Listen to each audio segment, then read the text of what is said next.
And gentlemen, welcome back to the Ember Esports Cinder League. My name is Gareth, and I'm going to be joined by Caliber, a very, very prominent Ivern main in the in the upper echelons of ranked, dare I say the least. Today we have a very interesting match, Forge versus Forge. But you can tell them apart by Atlantis and Mjolnir. If I said that right, Caliber, did I screw it up? Yep, as the resident Viking, although I'm not an Olaf main, I am Danish, so pretty much Okay. Viking. So I said that pretty good pronunciation, and you can also discern the difference by the two different colors on the logos. Oh, look at Identical that. other than the colors, and it's very hard to tell the difference, but we'll do our best, as they do have fairly different names. Thankfully, they didn't give us like a one-letter difference. That would be Yeah. absolutely diabolical. So we should be able to tell these two teams apart. As we get into the 1 versus 1, it will be Nefiri versus Mel, a very, very interesting matchup. Right. I believe this is the mid laners for both of these teams, probably just locking in comfort. What are your thoughts on these champion picks going into this 1v1? Well, honestly, I want to say that Mel is going to take this, 9 times out of 10 because, ranged versus melee, it's inherently probably going to be favored to Mel. That being said, I do know for a fact that their mid laner, you are right, by the way, it is both the mid laners, if I've got my notes right. Their mid laner does play a lot of Nefiri, so I do think that there is something to be said for the comfort, but I want to hear, from your point of view as a Masters player, because, I'm Okay. only a plat pooper. Okay, well, so realistically here, Nefiri should win after level 6. He should just play Yeah. to farm, really. Mel can reflect a Q. Usually going to be looking to reflect the second Q just due to the increased damage on that one. But, I think this is definitely Nefiri favored. I don't think it's too bad. He just has to sort of play well, not get too poked out, especially since Mel has Comet instead of something like First Strike or Electrocute. Usually you'd be running First Strike into melee matchups. I'm not quite sure if they were able to see the other champion picks, but yeah, definitely going to be an interesting sort of back and forth to see like if we see this Nefiri trading a lot at the start. Doesn't seem like he's trying to just yet, which should be a good sign for him in at least in this 1v1. Yeah, absolutely. Oh, I mean, hey, as we say that, he is going to be looking for something, able to dodge the root, which is going to give him a lot of damage. Oh my goodness. Oh my is this god! gonna be a kill? Oh Oh, no, right, that was. just barely. I mean, what we saw there was just the Mel. Mel is such a cooldown reliant champion, and if you waste your root like that, it just does not turn out well in any way, shape, or form. And we saw it there. Able to heal up with the refillable, so is not doing too bad in that department. But also the reflect did not really do much. So good punish. As level 6 is in the sights for both of these champions. Yeah, Mel's ultimate is not as good as Nefiri's, especially in a 1v1, especially since he's able to close the gap. It's not like Mel can step up. Also doing fairly well in the CS department. I believe it's 50 CSs. That's the standard rules for 1v1. So, especially post 6, he just ticked over to it now. Mel shouldn't be able to really walk up. She just wasted her root again. Wasn't able to find too much value. So maybe he'll be able to look for an engage angle coming up on this next wave.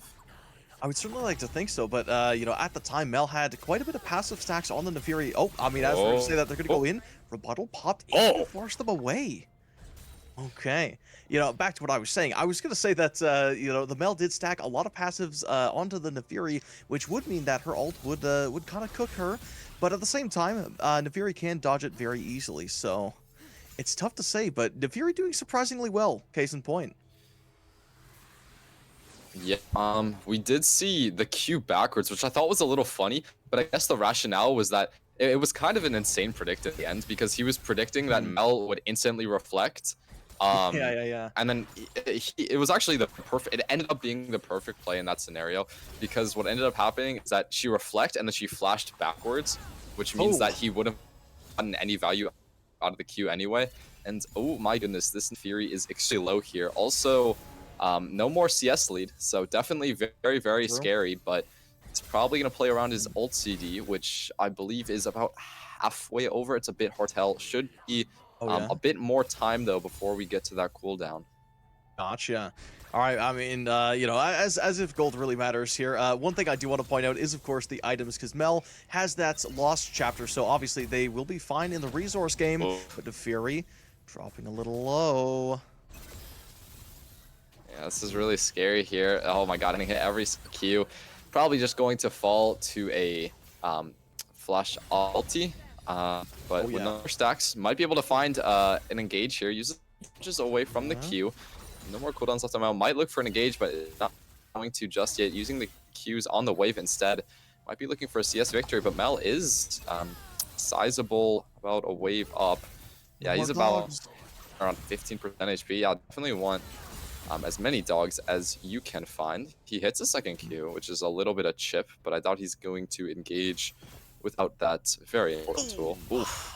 Snowball not going the way of the Fury, as again the Mel is just having a wonderful spacing. This could actually be a kill. Root does go wide yet again, but the Q is going to land. That's Yikes. probably not an ulti. Oh wait, just a moment. There we go. A Yep. beautiful bait from the Naviri. All they had to do was wait, and I do believe that that victory is going to be going to Forge Mjolnir.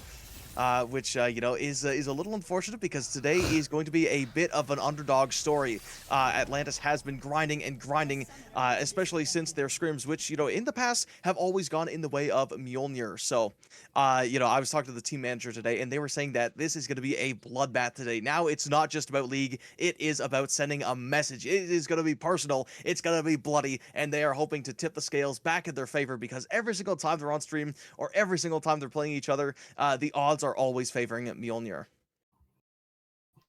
And it's not really what you want to be hearing if you are No. Atlantis, right? Especially, I believe they just lost the 1v1 as well. So not Yeah. off to a great start, but you know, selection really isn't everything. Of course, the 1v1 is just a little bit of a fun thing to do.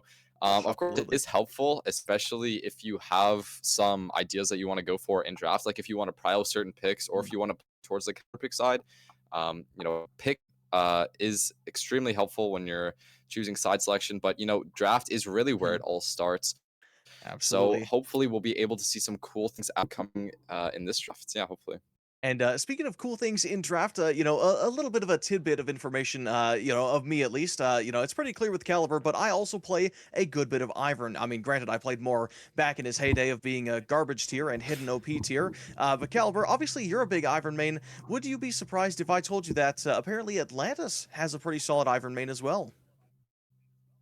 I wouldn't be surprised. I think I would be surprised in the sense that there aren't too many Ivern mains, period. I think that Ivern Yeah. is maybe in a little bit less of a good spot in this specific like time period in the past like month or two, but definitely super sleeper, super underrated pick. I think especially though in the mage bot meta, definitely not going to be too strong. Like we see Yeah. these picks coming out, especially in tier 1, like the Mel, like the Syndra. Yes. Ivern doesn't do Yes. too well in those metas, especially like, you know, Syndra can literally pick up his Daisy and throw it wherever she wants. So in True. this sort of mage bot meta, definitely not the best meta for Ivern. But, you know, of course, if you are able to make it work with a traditional AD carry, you should be able to get the job done.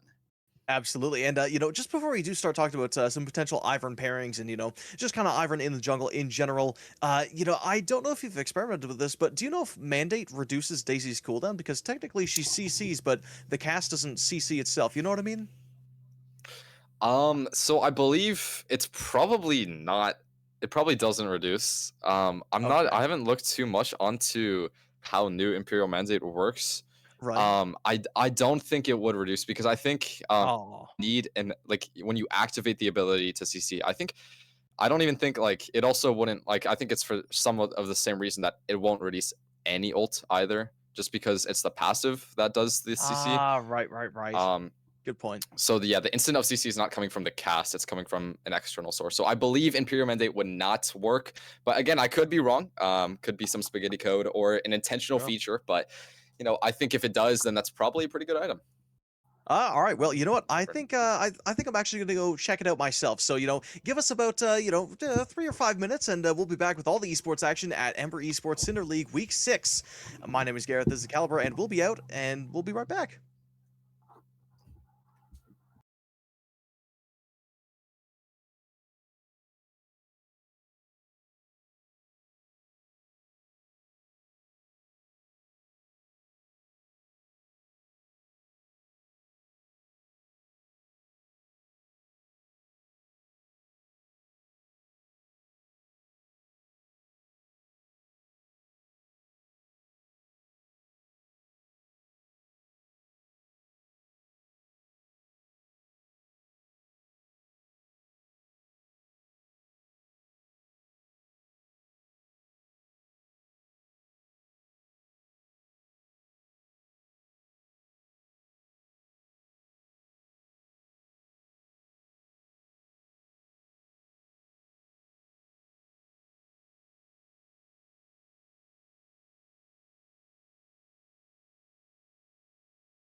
Hello, everybody, and welcome back to our Ember League. We currently have a sister match going on, Forge Atlantis versus Forge Mjolnir.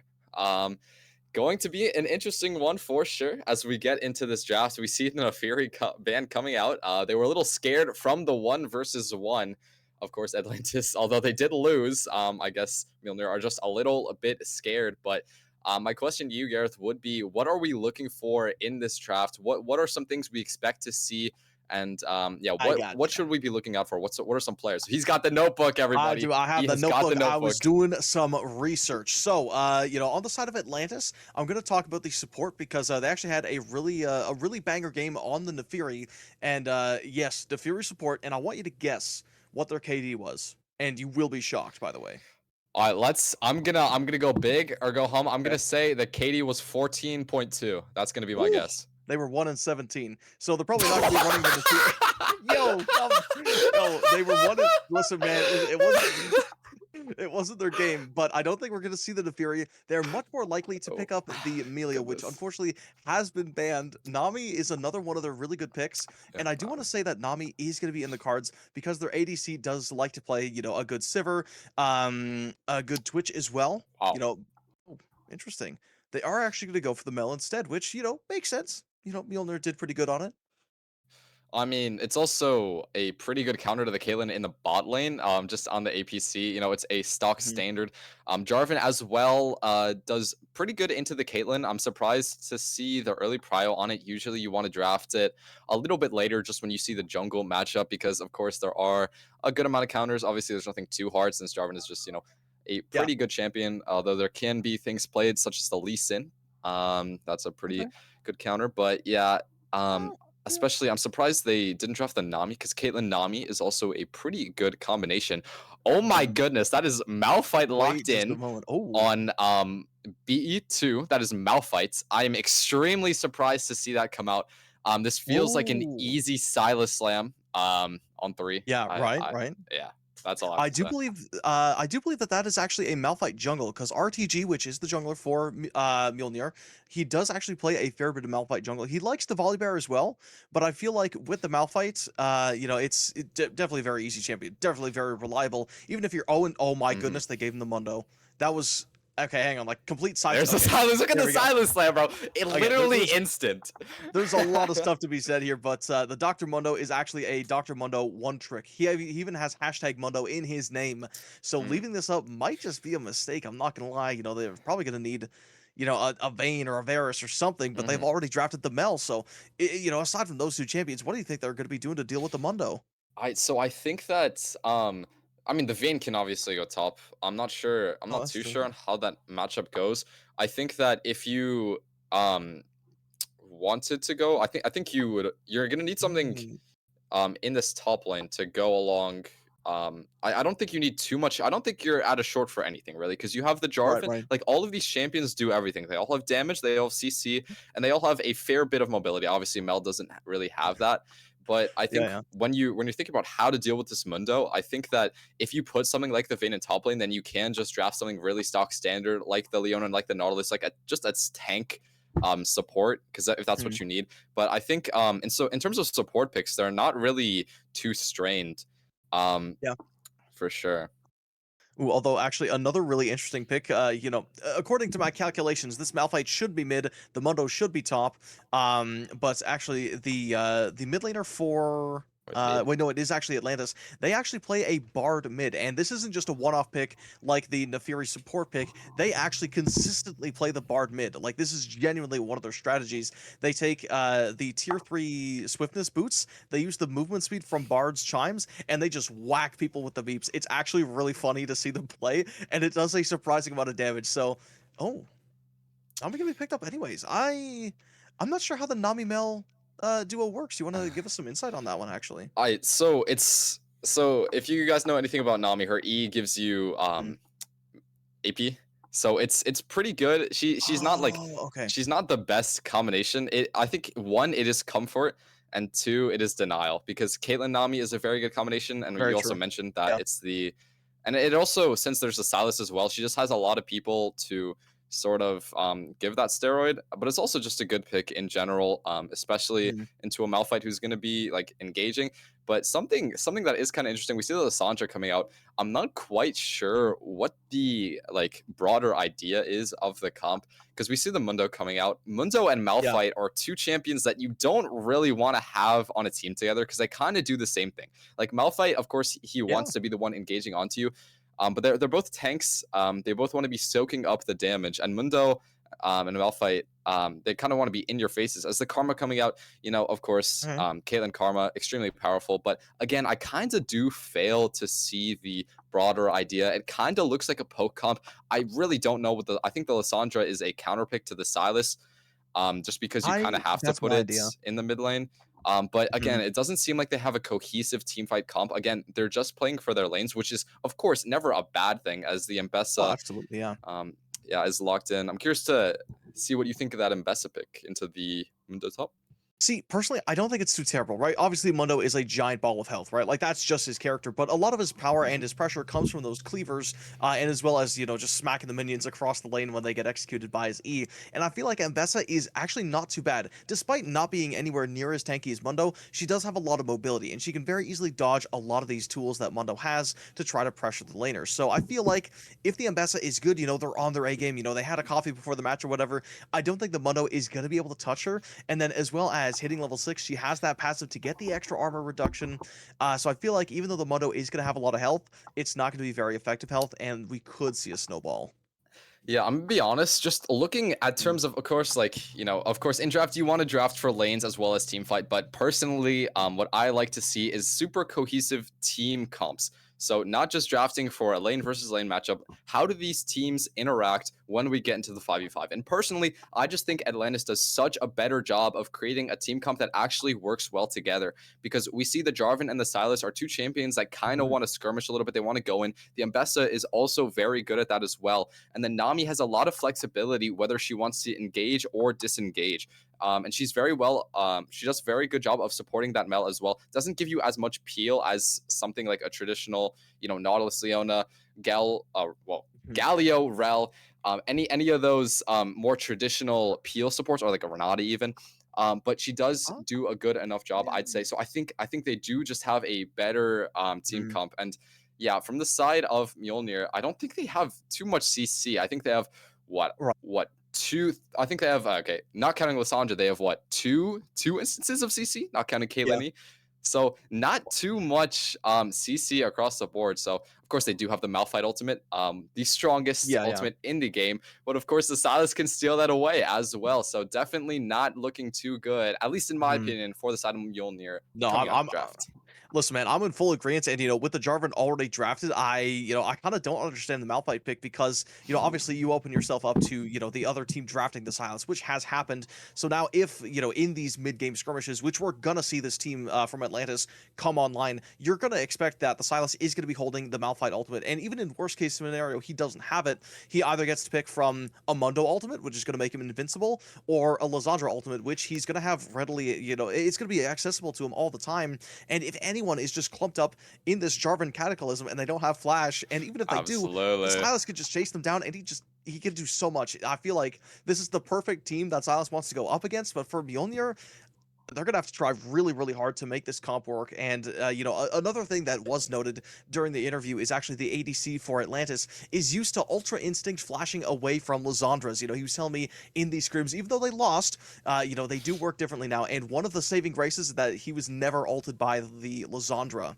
He's always been able to save himself. So we'll see if the Unk still has it, because he's a little old like myself.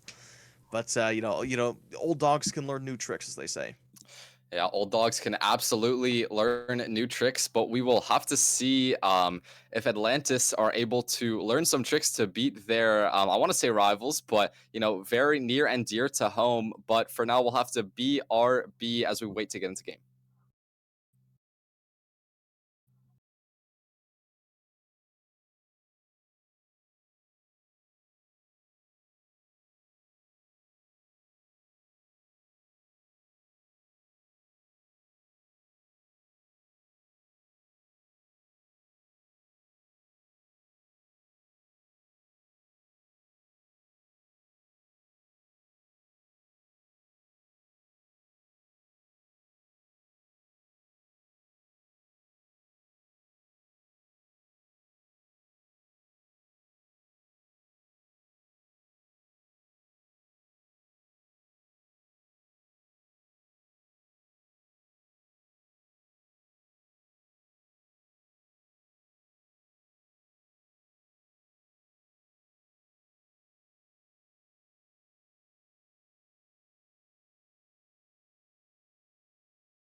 Hello and welcome back, ladies and gentlemen. You're joined with Gareth and Caliber once more. Honestly, we're probably going to be flexing between color and play-by-play, so all the analysis is going to be coming from the greatest minds that Platinum and Masters has to offer. But without further ado, let's kick off this very, very highly anticipated game from myself against these sister teams of the Ember Esports Cinder League featuring Forge Esports Mjolnir as well as Forge Esports Atlantis.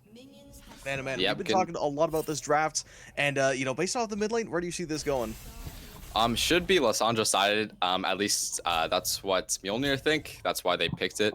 Definitely going to be an impressive matchup. Lissandra is one of those characters who, in those control mage matchups, like into a Syndra and into an Orianna, she really struggles.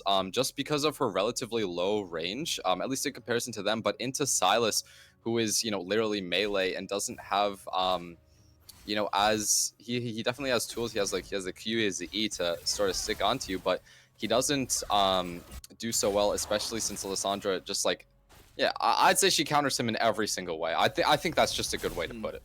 Yeah, that's what I'll say. No, I don't disagree, but I do think that Silas does get a little bit of breathing room once he does hit that level 6 mark.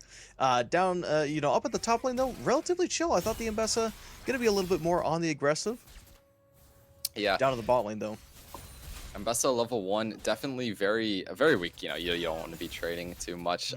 As you mentioned though, in the bot lane, this is a combo that we've talked about a lot. Caitlyn, Karma, just extremely strong in lane, very oppressive. We saw the Aerie taken by Karma, and the fleet footwork as well from Caitlyn. Just want to get even more lane pressure. So should definitely be Caitlyn Karma sided. As it should be. Of course, the Nami is not really going to have any kill pressure, especially with the teleport coming out for the Mel, so should be a pretty hard time for them in the bot lane. Honestly, the Mel is probably expecting that they are going to get harassed in lane. They will need to take an early recall, and is just taking that teleport just to guarantee that they don't fall too far behind in CS, because at the end of the day, Caitlyn needs to farm with auto attacks, Mel has to farm with spells, so, doing the math, auto attacks are going to be winning out every day of the week. But in the jungles, though, we're actually seeing a relatively similar jungle path with both of them trying to make it towards bot lane. But I do imagine that this Malphite is looking for a counter gank because, Mjolnir is quite pushed up. Yeah, Malphite pre-6 is definitely not the best ganking champion, especially when you don't have a melee support that you can really queue, because usually melee supports are going to be close to the wave, especially if they have prio. I don't think they would be in this matchup, but Malphite ganking pre-6 is definitely not the strongest, definitely one of those champions you want to full clear on. Does skip his Grumps, so he's able to get the Scuttle Crab. I believe if Jarvan realizes it, should be able to steal away the Grump. Pinks are now coming down on the bot lane, though. They know that he's here, so Nuke not able to find any early ganks. Will just be spotted out early, so advantage should go to Mjolnir, especially since he's not able to steal away the Grump either. Oh. Top lane, though, advantage definitely going in the way of Atlantis, as Mundo probably going to be taking an early recall there. Does have TP, so it's not too bad. But probably going to be looking for, I don't even know what. I guess just another Ruby Crystal for to get close to that Heartsteel. Yeah, pretty good Heartsteel game as well. You have 3 melees you can proc it on. Oh my god, double root, though, coming out in the bot lane. Bubble hits onto 2 as well. So pretty good trading coming out here, but not too much will come out of it, as all the spells were already used, and that Caitlyn shielding, Karma shielding rather, is very oppressive. No summoners haven't burned yet in the bot lane, so again, relatively chill, and not a sizable CS lead either. So very chill start in this bot lane. Although I do really like the Malphite's idea to skip the Gromp and then go up towards that top crab, because obviously the Jarvan, he did check a little bit for, oh, never mind. Bit of a trade down to the bot lane. No bubble for the Nami, though. Not too much mana, but the roots are coming down. It is going to drop them pretty low. Oh, heal popped, actually. Okay, the Karma getting a little bit scared of that Mel damage, which is fair enough. She is a newer champion, has a lot of burst, but I feel like the Caitlyn is still relatively safe. Yeah, I mean, it is also just for a little bit more lane pressure as well as the movement speed for any given follow-up, but I don't think it was completely necessary. Now, though, there might be a dive angle. Jarvan isn't really here to cover it. I'm not sure they have the information, though. They might just be looking for some plates, as Caitlyn is also falling pretty low, so they should just be looking for a reset after they crush this wave, as Mel should be able to teleport back, but of course it does give you a tempo to where you can reset Mhm. space. Also, yeah, it's not too bad. Silas, you know, looking at the first item, most likely going to be picking up the Mercury Treads, despite Mjolnir not having a ton of CC. Oh, never mind. Jarvan in the mid lane, taking a little bit of a trip, so the route is wasted. Not quite able to find that knockup, though. Yeah, I mean the idea was if you're gonna EQ her before she's able, so the E was running out, right? Mhm, mhm. If you knock her up, she's not able to recast her E. So if the knockup lasts long enough to where the E expires, it's Yeah. pretty much a guaranteed kill, or at least flash and ulti angle most likely. So it was a good Mhm. try, but obviously did not pan out the way that he would like it to. Yeah, and you know, Malphite is going to be sticking around bot side for this dragon. I feel like he's probably going to want to give top some love because he's just being beaten up like a middle school kid. Because this is just very, very rough. But as I say that, the cleaver's actually making quite a dent in the poor streamer's health Yikes. bar. Should wait just a moment. Might actually be able to look for a solo kill in a quick rotation. Wasn't able to find anything just yet though. As this first dragon hasn't been started up just yet, but as you said, both teams are looking to set up around it. Neither jungler has ticked over to level 6, although Silas has, so he should be able to steal away the Malphite ultimate if a fight is going to break out. Some extra poke landing out of the Caitlyn as well as a bubble, but for now, no fighting will erupt. The dragon hasn't been started by either team. This top lane, for sure, an island. A sizable CS lead for the Ambessa as well, though. About, I believe that is 19 CS, so you can see a little bit of that counter matchup coming through for sure. I mean, yeah, I certainly thought that we were going to see a fight because it certainly looked like there was a lot of action going on. But Jarvan, misses the smite. I don't even know if that grab went to him, which is going to be It did. another. No, it did. Never mind. Doesn't even need it, but he's going to have to get ready to start smiting things. Otherwise, those dragons could very well be going into the hands of Mjolnir. Yep. You know, if you miss that smite, it's not the level 6 crab. I'm sure he must have missed a camp somewhere. Yeah, yeah. So he was not able to stick over level 6. But you know, if that's a different situation, you know, if Pamvi is there, it's a very scary scenario in which, you know, if that kill, or that scuttle crab kill rather, went over to the Malphite in that situation, he got level 6. It could have turned out a lot differently. But he opted for the reset, you know, not having the best jungle pathing, so a lot of his camps on the top side are up, as well as the dragon being up, so definitely not the best time in the world. But, you know, it does mean that the miss smite does not mean too much in the end, as Pot of Greed able to take a pretty nice reset, also able to garner himself a pretty sizable CS lead in the mid lane as well. Yeah, and kind of like we saw in that 1v1, is going to be prioritizing that lost chapter. Make sure he stays in lane a little bit longer, though, in this mode. He definitely does have the luxury of going back. But Silas, again, probably going to be prioritizing those Mercury Treads. But after that, I want to say low-key a Hextech Alternator. Alternator is a pretty good choice. Of course, a lot of teams like to build more defensive items earlier, as we see a 3-man top side could be coming out, but this is a Mundo with ultimate and flash. Of course, Nanami did rotate up for this, so should just be the grubs for Atlantis, but you know, this is a pretty strong Mundo, but the EQ, Flag and Drag lands on the Pot of Greed, hasn't been able to pop the ulti, the bubble hits as well. That should just be a solo kill, but the ultimate is used. Oh my god, Malphite ultimate coming in. This guy's an absolute psycho. Stolen away in the end as well. The Ignite ticking down on Pot of Greed means that he will be the first to fall in this game. It is first blood over to Atlantis. Yeah, I mean, it was a wonderful play. You know, maybe a bit of a miscommunication on the side of Mjolnir. Malphite just not able to ult in at the right time. I feel like even if he did ult, the Lysandra still would have died because that was an Ignite taking down in the bot lane, though. Certainly a good try to kill the Mel, but that headshot damage, or no, the assassinate damage, not quite enough to take her down. But it looks like they are going to be staying for a wave, which could open them up to a Peacemaker to the face. They're not careful, but Nami. Oh, wait, it's a flash play. A double flash force. That's going to be the ghost as well. The wave's actually going to be coming out. Let's see how well Caitlyn can surf. She is going to avoid it, so I'd say quite well.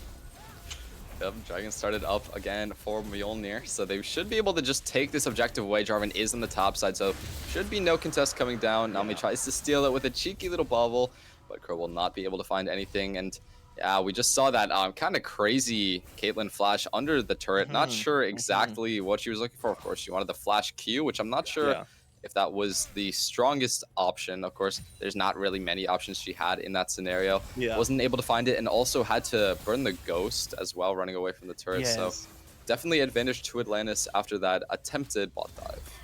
I do believe that the idea is that the Nami was still probably top, maybe even getting vision on Malphite's red side jungle as it was. I believe it was up at the time.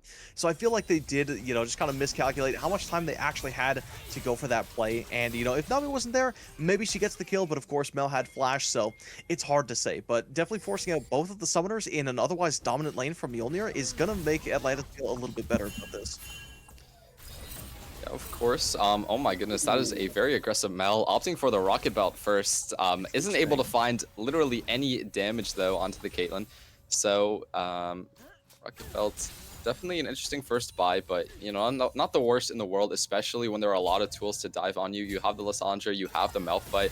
These are people that really want to get onto you, and especially if you're being chased down with a Caitlyn with Ghost, it could be bad, but now it is the Karma who's in a little bit of trouble, able to flash away, but the Cataclysm is there to keep him trapped. Caitlyn should be able to get out, but the kill going down to Deadly Lull. So that's 2 kills over to Atlantis and a pretty good start here in this early game. And you know what? It is very spread around as well. Usually we see one player kind of run away with the kill lead, but the fact that Atlantis is able to spread around means that it's going to be a lot harder to shut down their plays that they will be making around the map because, if a champion dies, that's just going to be less gold that the overall team loses from that death. But at the same time, I feel like the mid does need some more love because this Lysandra lane is not going to get any easier as Lysandra gets more points into that queue. It gets even more AP. Probably going to be opting for, well, I want to say even a Leandri's this game. Laundry's on who? Wait, sorry, you said on Lysandra?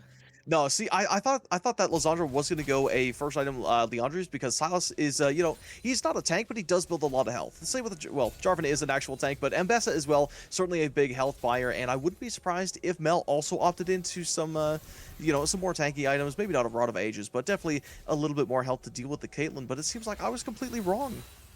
I mean, Blackfire Torch does give you the burn you want, of course, and as well, Rocket Belt does give you health as well, so definitely not the worst. As now in the mid lane, Lysandra ult coming down, we'll just be able to chunk out loops. Yeah, definitely not the worst thing in the world, but now in the bot lane, though, Pombi is here, just, immediate ult. Zeke's Herald is there as well. Rocket Belt will not be enough to escape him from that one. Now Crow trying to run away from the onslaught that Mjolnir is throwing at him. Able to flash away for now, but will he survive is the question. Malphite Q will definitely not be enough to take him down in that one as Tactical Nuke is here to cover any dives that will ensue, but a Mantra Q bringing down him extremely low as Pot of Greed in the mid lane, immediately panning to a dead Silas. I'm not quite sure how that went down, but I think that we can all safely say that that is not the best play as now. Oh my god, Cataclysm coming down to the Caitlyn, but immediately eat out of. That is exactly the ability you don't want her to have up in that situation. Mantra Q able to slow Tactical Nuke down for now.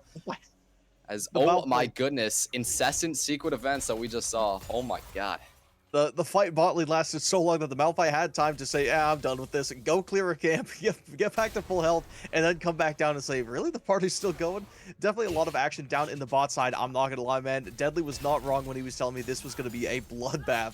We saw a lot committed there from both sides, and of course, Silas burning that Frozen Tomb, definitely not going to be the best, so he will need to probably find Malphite in the next couple seconds in order to get an ultimate for, one of these objectives that are going to be coming up. Yep, absolutely. Mbessa does have one M completed, but does not seem like JDL cares as he is about to take her down extremely low, now down to about 10% HP, has a flash as well as the ultimate. I believe pops the ultimate. Should just be a solo kill, but I guess we don't get to see. Ultimately, Mbessa is forced to flash away.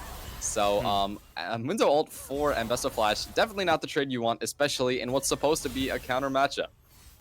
Yeah, right. Again, I think this does come down to the comfortability. Obviously, we've been talking about that quite a bit. But when you're one-tricking Mundo, that's a -1, as Boss would say. But anyway, the Mundo definitely very, very comfortable with that champion. It probably has played against a metric ton of Mbessas in his time playing League, so he probably knows a thing or two about beating this Warlord from Noxus. Yep, from Zon himself. I'm not too versed in League lore. Okay. No, I'm saying Mundo's from Zon. Yes, right? he is. Yeah, he's some abomination. Listen, definitely not a doctor. This one's yeah. a businessman. As he's definitely taxing the wave, although he is down to gold, despite the chunk. As it is now second dragon started off for Mjolnir. Seems to be a contest that is looking to come out. Nuke maybe looking for steal. Tidal Wave coming out, drags him away from the dragon, but ultimately Smite comes down. Oh Loops my with the 3-man stolen Malphite ultimate. God. The CC is there, the damage is there. Beautiful engage. Loops looking for the third kill, able to find the chains on to the mid laner. 3 for nothing in the end. I think Tactical Nuke did maybe die at the end, but oh my goodness, Loops, what did we just see? We just saw one of the best team fight scenarios that could have happened for Atlantis. You know, Mjolnir, obviously, they could very easily start running away with this game because of how much consistent damage the Caitlyn has, the consistent CC of the Lysandra, right? You can't get much better than an AoE stun, or sorry, an AoE root, as well as a point-and-click stun. But man, oh man, a beautiful move from Atlantis to just, you know, hijack that Malphite ulti, hit 3 people, follow into a Cataclysm, into a root from the Mel, into an ult from the Mel, into just absolutely everything, demolishing whatever hopes of Mjolnir had of winning that fight. You know, Tactical Nuke still not able to win the Smite battle, but I mean, with fights like that, I don't think you need to. Absolutely beautiful engage coming out. That is exactly what we want to see, right? That's the whole idea behind the Silas counterpick, is that you're able to find those crazy engages, especially when the enemy team is grouped up. But unfortunately, the dragon does go down to Mjolnir, so we'll have that little bit of scaling as well. I believe it was 3 grubs though to Atlantis, so they do have that in their back pocket. So definitely not the worst start, especially when you're not the favorites in this matchup. Gold is in their favor as well, although very slightly. Yes, and I'm looking at this bot lane, actually. I want to say that Silas could... Oh, never mind. We'll get to the top lane. There's a lot of trades coming down. Back over to mid, though. Malphite does have ulti. I could smell a fight being started, but at this point, I feel like Mjolnir does need to farm just a little bit, because that fight was won very convincingly by Atlantis when they don't really have a lot of offensive items. Silas just had components. Sure, Jarvan did have the Sundered Sky, but is that giving him a lot of damage? Not quite. Yeah, Sundered Sky, a standard buy on the Jarvan, but again, it does not give the damage that you would like. Of course, you know, Jarvan doesn't necessarily need the damage to be useful, but it definitely feels super nice. I think his job is definitely to stay alive and get those second ability rotations, as now Pookie in the top lane should just be run down here. The Q isn't even used by the Malphite, just uses the Unstoppable Force instead. That should just be a dead Ambessa. Walked a little bit too far up, doesn't even expend the ultimate, is now in the bot lane. Mr. Loop's able to use the Stolen Lysandra ultimate immediately after Pod agreed to one, able to pick up that kill for himself. So ultimately, in terms of the map, it is a 1-for-1. But now, though, Herald being started off for Mjolnir. Yeah, you know, it's an ult for ult, and the junglers are on the opposite side of the map, but I do think that Mjolnir is on the right side of the map, because obviously you shut down the top laner, the Rift Herald is spawning, and there is no chance that Atlantis steals this. They do get a nice wave, but, you know, unfortunately, Atlantis not able to find a repercussion, because Dragon is still down for another 2 minutes. The best they could do, probably take a tower, but now with the Rift Herald, you know, if Mjolnir felt threatened, they could absolutely take a tower, or even 2, because of Mundo's pushing power. Yeah, Mundo does like to push, but it is Atlantis who are pushing in the mid lane, able to take down the first turret of the game, the mid-tier 1 turret, arguably the most important turret in the game, aside from, I guess turret valuability is definitely subjective, because some may say that the Nexus turrets are the most important, but it certainly doesn't feel like that. Nah, you don't need those. At the end of the day, all you need is just gold. And, you know, the side lane turrets, you know, while maybe not as important as the mid lane turrets, they do give a lot more gold than the mid lane turrets. So for the Mundo, who is actually not holding this, the Eye of the Herald, I wouldn't be surprised if he does get a lot of gold from that. That being said, mid tower going to fall, but we're actually going to be seeing a bit of a fight here. It crashes, but no engage. Yeah, no fight. I was hoping for one, but ultimately we're not able to get one. Not quite yet. You know, I mean, based on what Deadly's told me, again, he said this is going to be a bloodbath. I don't think we're going to have any shortage of fights here. Probably one of the bot lane is that Lysandra getting dangerously close to those chains. Lysandra playing definitely on the edge here. Has a sizable CS advantage, although she is 2 kills down, she is 500 gold up. But again, playing so far up, might just be caught out here by the Mel. Tries to take a sneaky little recall in the bush, but should just be spotted out as, we see the rocket belt is used to stop the recall. I wish we could have seen how that one happens. Forced to use the flash in the end. Ultimately, we're not able to see exactly how it played out. So no flash on Lissandra for this fight. But I'm not sure how good Atlantis' position is for this dragon. It will be soul point for Mjolnir if they're able to get this. Dragon now started up. Maybe we'll be able to find a similar engage, but has the Lissandra ultimate. So no similar situations can be occurring. Deadly maybe looking for a little bit of a chunk here over the wall, not able to find just too much yet. Dragon hasn't reset yet either, as the teleport is coming in from the Ambessa. TP not so bad though. It is going to force everybody off, but again, do you really want to give a Mundo an entire turret to himself? Because, you know, like you're saying, he's ready to just push, and he's absolutely able to do so with no contest. But at the same time, I feel like, you know, making sure that Mjolnir is not getting any more dragons is definitely not a bad idea. Yeah, I mean, gold on the window is never something that you want. But again, Mountain Soul is also not something that you want ever. You don't want to give Malphite 2 shields. You don't want to give Mundo any shields. So it does definitely slow down the pace of the game a little bit, which I don't think is the worst thing in the world. But, you know, definitely we'll have to see if they're able to stack up these dragons themselves or if they're able to make a play towards this Baron or something similar. Oh, interesting. Malphite actually going to be dropping that Wolf Camp to look at mid. Has that ultimate available as well, but I guess we are going to be looking at the top side, which is still looking Mundo favored, despite Ambessa being able to stack up that Conqueror quite a bit. Taking down to about 50% HP. Now extremely even lower.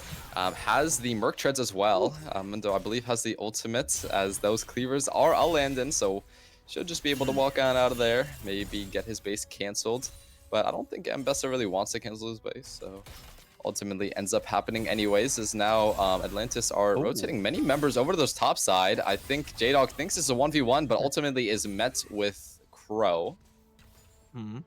Honestly, you know what? One important thing to note is that... Oh, actually, never mind. We'll get to the draft a little bit later, as Nami maybe stepping up a little bit too much. Actually, Unstoppable Force going to be committed for the support, which is a quite important member. But now the Malphite, without any real mobility options onto the backline, Mel might be able to free hit in this next fight. And based on the rotations, I wouldn't be surprised if it comes up soon with Jarvan looking for an equalizer. Actually, look, Execution going to be landing that. I mean, this is a huge Cataclysm. It's going to force the flash, but maybe it's a bit of anti-synergy as the Lisandro's going to be coming as well. The flashes are coming out all over the place. Mundo going to be popping that unstable concoction, trying to save himself. Jarvan just barely able to escape. What?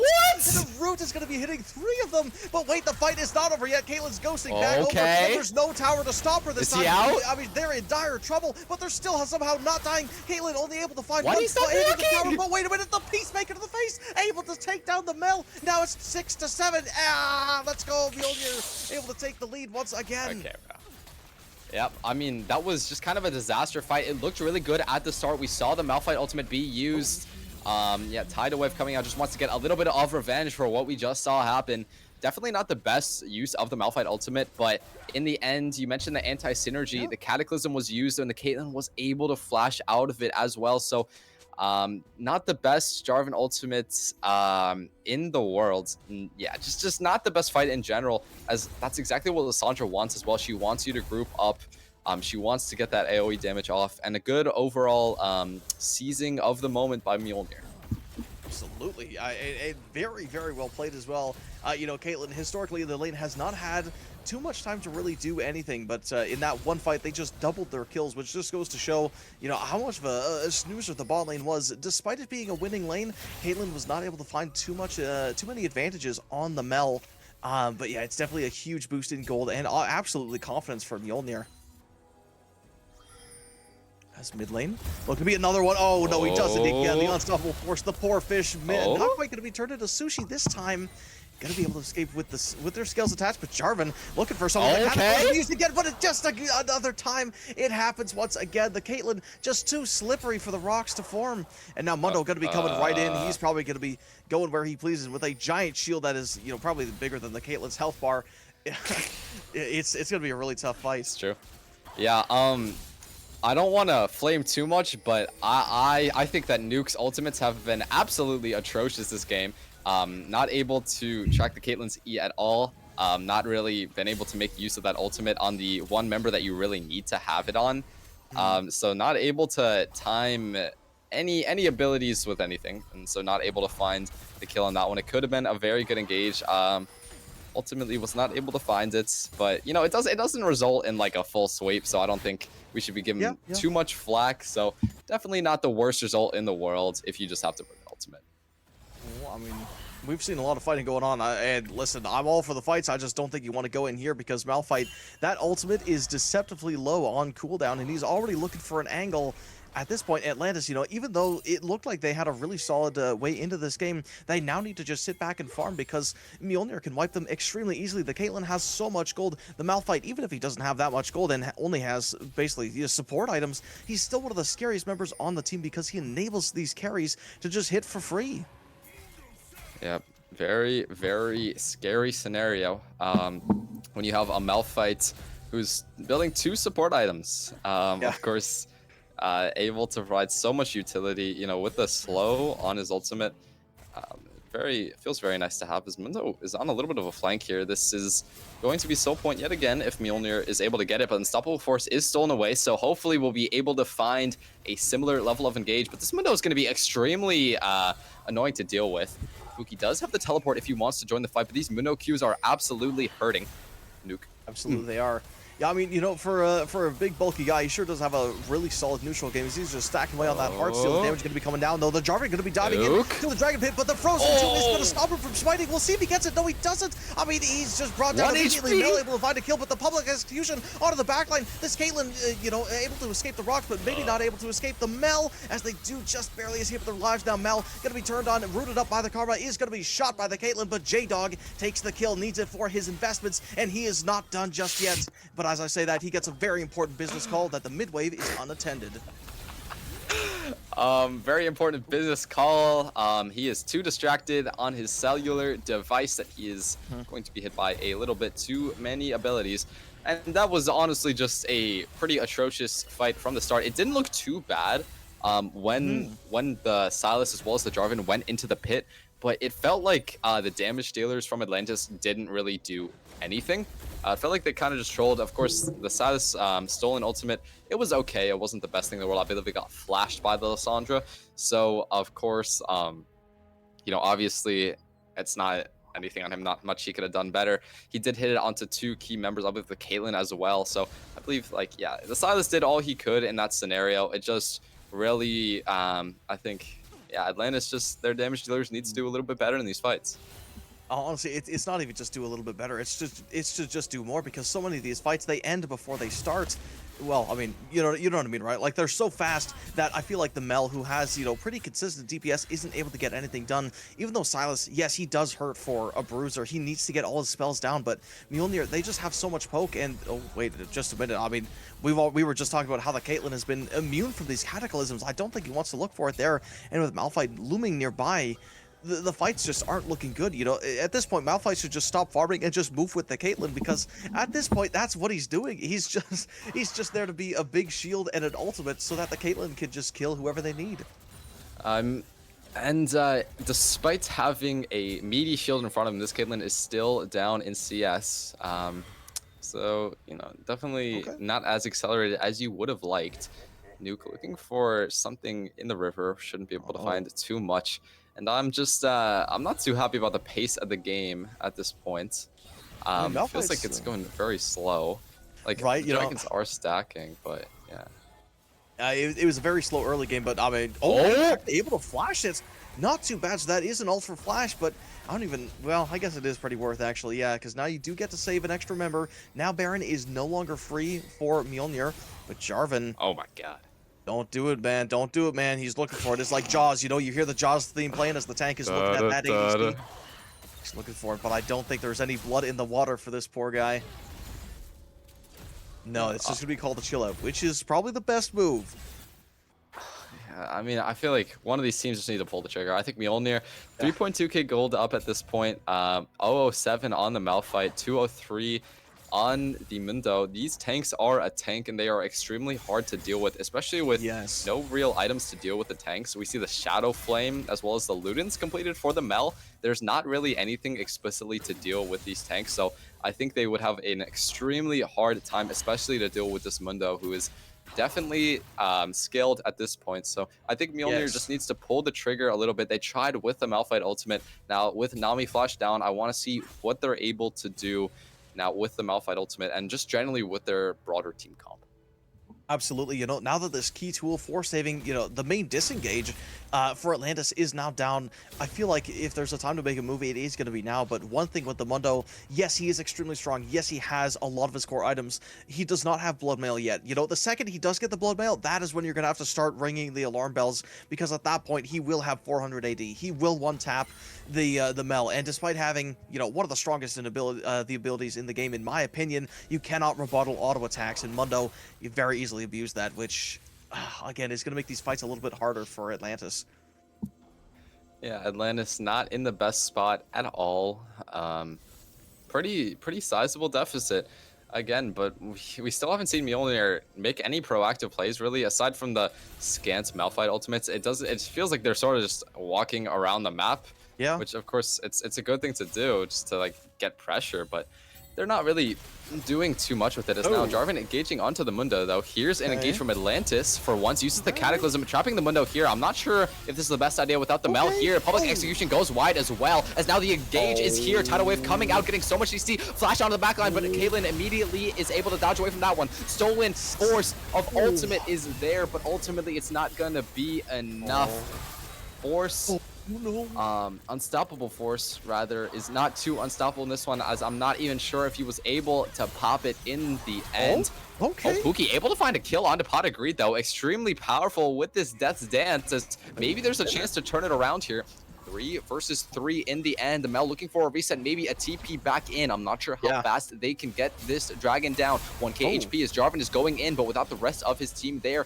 No more damage dealers left on the side of Mjolnir, so it should be a pretty easy contest if they're able to get both people back in with the teleports. Now, though, Nuke falling extremely low, ticking down to about 15% HP. The teleports are coming through now, but is it too little, too late? Is Tactical Nuke too low? We'll have to see. That's a level 18 Mundo, as this dragon is now about 50% left. Pookie is here as well as the Mal. Let's see if they're able to do anything with it. 3k now. Jarvan has the smite, but so does the Malphite. They are going for an old-fashioned smite fight. The Unstoppable Force doesn't mean that he wins the smite fight, but the Malphite ultimate guarantees that you win the fight unless we can see a miracle here. But Tactical Nuke will fall in the end. The flash over from Pombi, a little bit troll there. Unstoppable Force is still kept in the pocket by Loops, but will he be able to do anything with it is the question.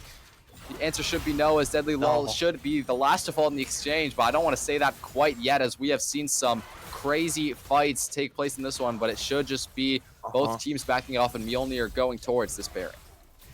Yeah, that was definitely... Oh, hang on just a moment. I mean, the Tidal Wave is going to find their marks, but do they really want to fight into this Mundo, who's now... I mean, they're practically invincible against this mostly AP team. They have a Spirit Visage, which is going to amplify their healing and just nullify the magic damage.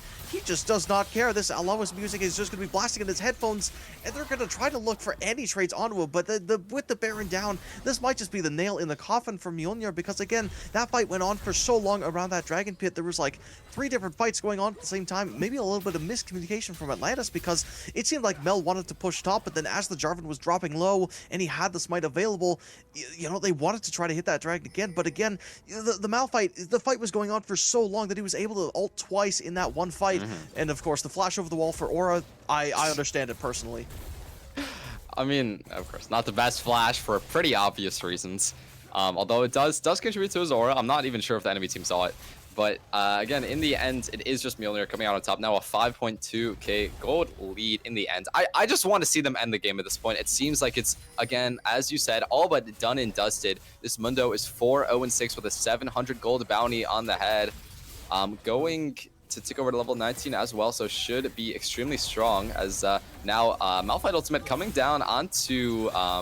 Pookie, but will it be enough is the question. Root is there. This Ambessa is a dash in, as the Lissandra ultimate is used to secure the kill as well. So it should be bot lane tier 2 down as well. Maybe able to get the inhibitor turret as well, as this Mundo continues to push out this top lane as well. Yeah, it's definitely very, very rough, because of course the Mundo is like a giant cannonball that is that is going to be barreling through whatever side lane he pleases, as he might say. But at the same time, Mjolnir, they are strong enough that they can just match even a 4v5 at this point.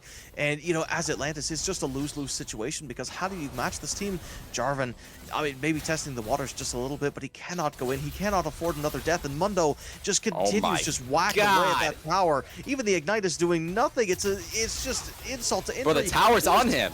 I mean, the tower's on him, but he's going to be ulting now. It's just extra invincibility down to the bot lane, though. A beautiful tidal lane is going to allow this Jarvan to enter onto the fight, but the Mel is just nowhere to be found. He's fighting a Wonder Warrior. He hits a nice Cataclysm, but, you know, for once, the Caitlyn is trapped inside it, but there's no one there. He just doesn't care. And again, in the top lane, it's just not looking better. Mundo is full HP, while Silas is still practically dead.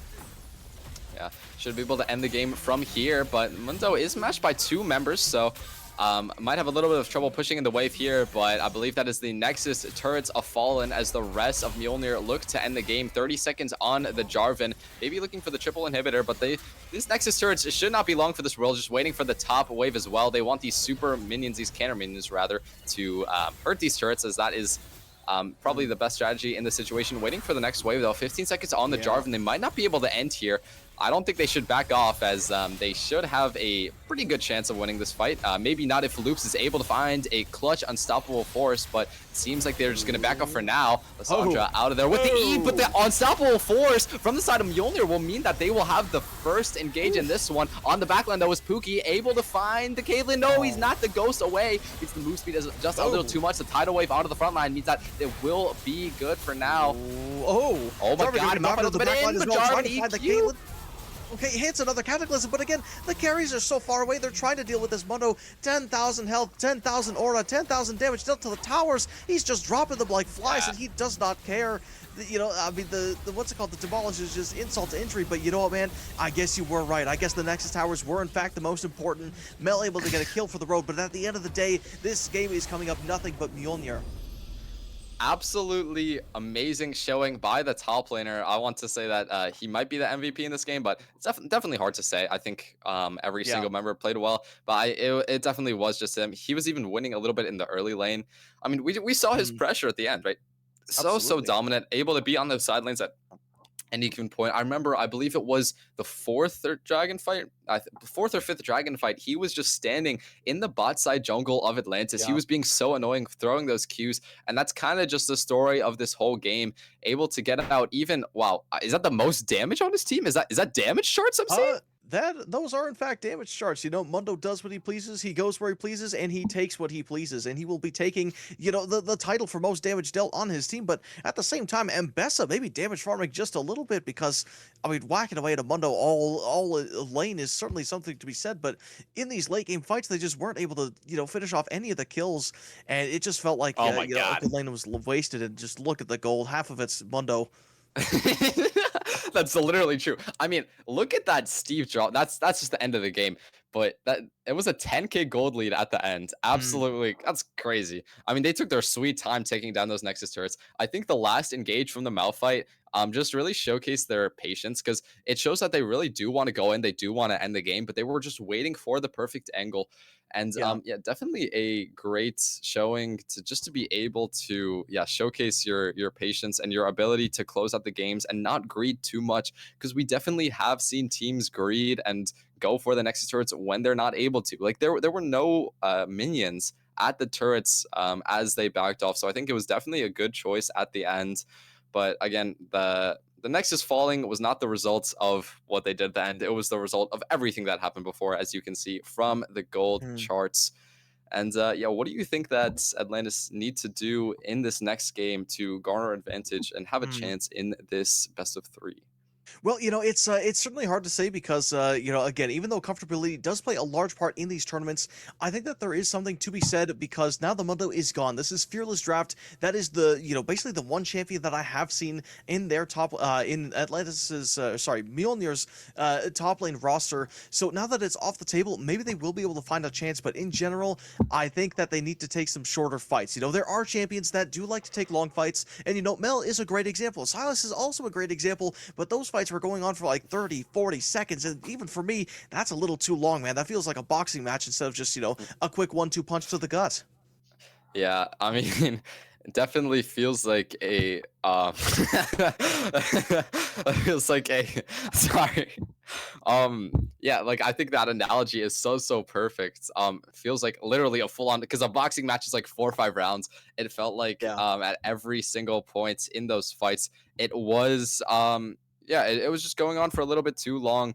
And of course, those are the fights that Silas kind of thrives in. But when you have that Mm. stolen Malphite ultimate, when you have that Mel, you kind of want to just be bursting them down a little bit. So just since they were not able to find too many angles, I think they definitely need to just sort of get their heads together and figure out sort of how they want to play their own game. Because personally, I favor their comp a lot more, and they still were not able to get the job done. Mhm.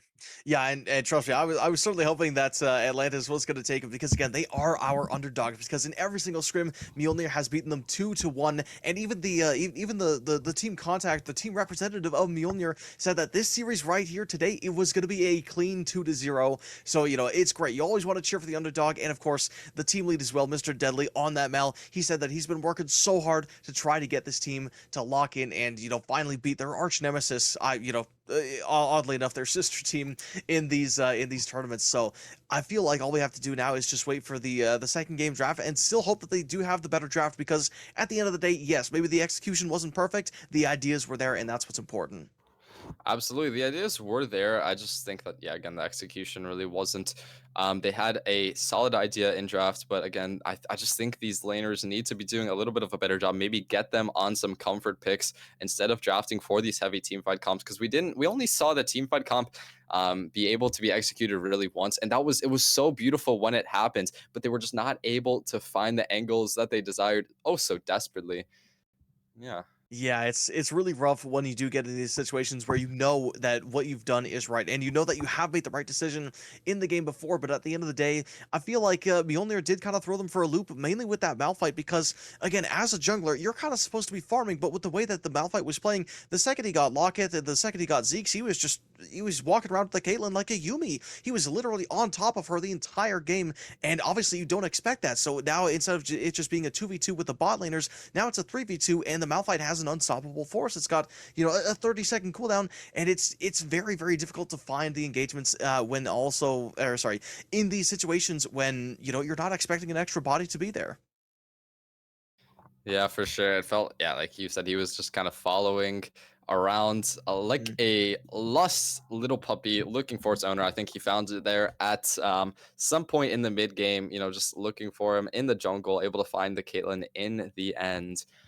Yeah, just kind of stuck around Mm. her. And, it's kind of what you want to be doing. You want to peel for your carries, but yeah, I mean, it just felt like that game was really slow. I think Mjolnir could have definitely closed it out a lot faster, and I'm a little bit disappointed because they never pulled the trigger on the Baron until they had like a crazy advantage in Yeah. kills. So I definitely would have wanted them to see them fight at the Baron, like start the Baron and then make them come to you because that's Yes. how you win the Yes. games fast. And you could have absolutely done that at pretty much any point in the game. And yeah, I am just a little bit disappointed to see that they didn't really utilize that tool earlier. Well, it happens, man. But as we start to get into the second draft here, it looks like everyone is ready to start banding up. So, and one thing I did want to note is those ultimates, because even though Cataclysm is a very strong ultimate, the Tidal Wave very strong ultimates, I feel like maybe they just weren't the best timed, or maybe weren't used in the right spots, because again, we saw a lot of engages that did go really smoothly for Atlantis, but the follow up it just wasn't there most of the time. Yeah, and I don't know if it was. I think it was just a little bit of over eagerness, but it was also a combination of bad positioning by the carries, or maybe it was just a miscommunication because it did really feel like they weren't really on the same page at any point in time. Now, sides switched, so Hmm. blue side going over to Mjolnir. Atlantis chose the counter pick. Probably want to have that for the top lane now that Mundo is out, but pretty similar bans, I believe, coming out to last game. Nothing really standing out in this one. Not quite. The Viego ban is interesting because I do believe that Mjolnir's jungler does play a fair bit of Viego, but a Jinx first pick is interesting. I feel like Jinx is one of those lanes where you want to protect it, you want to make it like fourth or fifth pick, but the option to open with it is, like I said, is interesting. Yeah, Jinx first pick. I think now that Jarvan is out, Jinx is really Yeah, really bad into yeah. Jarvan. of course, you know, it's probably just comfort for the AD carry. I Maybe, wouldn't maybe. necessarily. I think they just think it's so important that you get it out there first, which is, you know, I'm not gonna cite them for it. I was Mhm. also sorry, just disorienting. So first pick will still Yeah. go over to Atlantis. It is just blue side picked for Mjolnir. As the Kaisa Mhm. is immediately matched, very interesting. I don't feel like Kaisa is a counter to the Jinx, just since she kind of gets outranged a Right, little right. bit. But maybe what they're Mm. gonna pair alongside it. No Nautilus though, so very interested what they're gonna pair alongside it. Probably not gonna draft the support here, but definitely could. I know I certainly wouldn't because you know Melio is another one of these big picks for Mjolnir or no, so sorry, Atlantis, and it is actually to be banned out by them. The Vi is actually a really nice answer to the Jinx because you know it has the same dive as a Jarvan, but it is completely unstoppable. Like sure, it does have less range than Jarvan's Engage, but it is unstoppable. It's nice. Lulu, a very solid answer to that Vi, and you know even though the Jinx does outrange the Kai'Sa, which is absolutely true, I do like Kai'Sa's burst damage more than I like Jinx's burst damage. So Well, yeah. yeah. I think when paired alongside Lulu, it definitely gives you again a cohesive team fight oriented comp. Mm. You know, Jinx Lulu, Yunara Lulu, very team fight. And we see with the Nocturne, right? It's a perfect example of a team fight Ooh. comp, and that's exactly what they're drafting for. I really like it. I don't think Nocturne is like it's not like a Vi counter, but it's definitely very good into the Vi, especially since you can sort of tank that Vault Breaker with your spell shield. Ornn coming out on R3, you know, you want to ban out those counters going into the second part of the draft. You know, just a standard tank, nothing too crazy. Probably comfort as well. You know, weak side, you want to be playing. It also does show that you want to be playing for your bot more. You want your Yeah. top laner to be someone who's not going to be dying as much. So, yeah, they will also be able to ban out some hard at present matchups like the Alawi. Well, I would not want to play Alawi or Ornn into Alawi, rather. Mhm, mhm, absolutely. And I do believe that the top laner for Atlantis does play a fair bit of Alawi. But you know, at the same time, I feel like there are still a lot of answers to this Ornn. Loki, I want to say a Darius, but maybe that is my low elo brain talking. There isn't Ornn. It's probably pretty good. I'm not sure. I think it's actually. I don't think it would be the worst here. Okay, I mean, all right. with Vi and Kaisa. So I mean, Vi. I wouldn't say she's short range, but like she's melee, right? Yeah, yeah. So once she's in there, she's kind of in there. It's not like she has the ability to go in and out. So Mm. Darius is very strong into that, as well as Kaisa with the ultimate. You know, obviously she's going to be going into you. So I don't think Darius is the worst pick Oh here. yeah, I fair think enough. if it were going to be into the Jinx, I think it would be worse. But since it is Kaisa's AD carry, I think that Darius could be an okay pick here. Yeah, all right. Well, I mean, oh, actually, Recon. Ah, I like that a lot actually because that's you know, even though Nocturne, it might not be the best combo with the Jinx, or at least you know, I don't think so because you know it's dive into poke kind of thing. But the Recon is a definitely a beautiful answer to the Nocturne because the second he gets on, you know, you just pop the shield, the spell shield with you know Q or even W, you ult, and now the Nocturne's entire kit is kind of useless. Kai'Sa could very easily speed away. You know, you allow the Vi to follow up very easily. So again, comfort does come into play there because their jungler, Atlantis' jungler, does play a fair bit of Nocturne. But I wonder if they're going to be drafting a top lane now because at this point, most of the draft from Mjolnir is revealed and it's actually Oh, going to be the beautiful. mid. Yeah, I Okay. mean it's 4 or 5, so immediately. Oh my God, this Ooh. is such a beautiful comp. This is stock standard Mhm. team fight comp with weak side top side. So you have the Yeah. Scion, which is he's okay into the Lorn. It's not like it's a crazy counter pick or anything. Right. Right. You're just gonna be farming up. You want to get that scaling in there. You have the Nocturne Oriana combo, gives you such good 2v2 skirmishing as well as 5v5 team fights. As well, it's just a solid control mage. I'd say Oriana is one of the most meta mid laners out there. Then you have the Jinx Lulu. Yeah. Lulu can either steroid Jinx or Nocturne in these fights. Such a beautiful engage comp. It's just so easy to play. Vi Ari, Yeah. though, is an extremely strong combo as well. You know, no diss Yes. to that. And it is a very Yes. divey comp. So I think both of these comps, although this is a very aggressive comp from Mjolnir, you have everyone that wants to Hmm. go in on their side, and you do have everyone that wants to go in on Atlantis' side, but you do have a little bit more power to keep them at a distance with the Jinx, with the Lulu, Yeah. and with the Sign as well. So I think Atlantis' comp is a little bit more balanced, while Mjolnir's is Yeah. focused on going in and killing you. Yeah, and that's I mean just kind of speaking to that as well, I do really like Atlantis's front to back, because obviously, even if the Sion is, a weak laner, he could still farm, he could still scale. Even if he gets literally 0 gold, he will always be getting stronger as the game progresses. Granted, he Hmm. can actually kill the minions. And when it comes to these team fights, I mean, the Vi, they're gonna have to get through the Sion, which is not the easiest thing in the game to do. And even if they do manage to ult onto the Jinx, Oriana can command Shockwave if they feel threatened to. Lulu could pop, polymorph, not polymorph, sorry. No, polymorph, as well as, the hypergrowth if they feel so inclined to do so. And I feel like it's, when you look at the comp from Mjolnir, they don't really have a lot of answers if that command Shockwave hits them.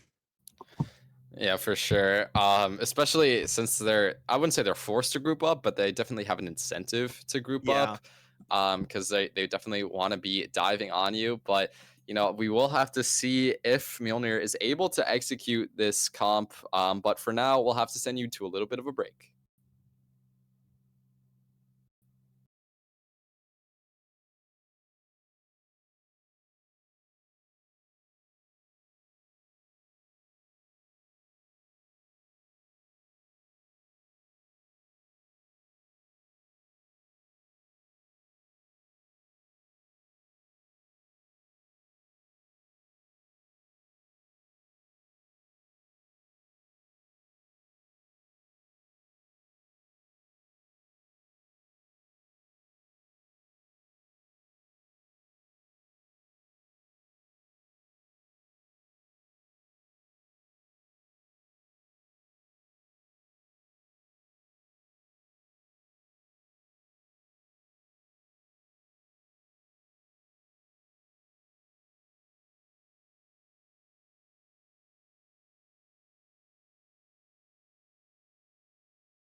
Hello and welcome back once again for potentially the last game. You're going to be joined by Gareth and Caliber for this, legendary match between the sister teams. We got Forge Esports Mjolnir going head-to-head with Forge Esports Atlantis in the Ember Esports Cinder League Week 6. Man, oh man, match 1 was a bit of a bloodbath. It did not disappoint. The team representative for Atlantis made sure to tell me beforehand that it was a bloodbath, and man, oh man, was he right. And Caliber, honestly, I'm going to throw it to you, man.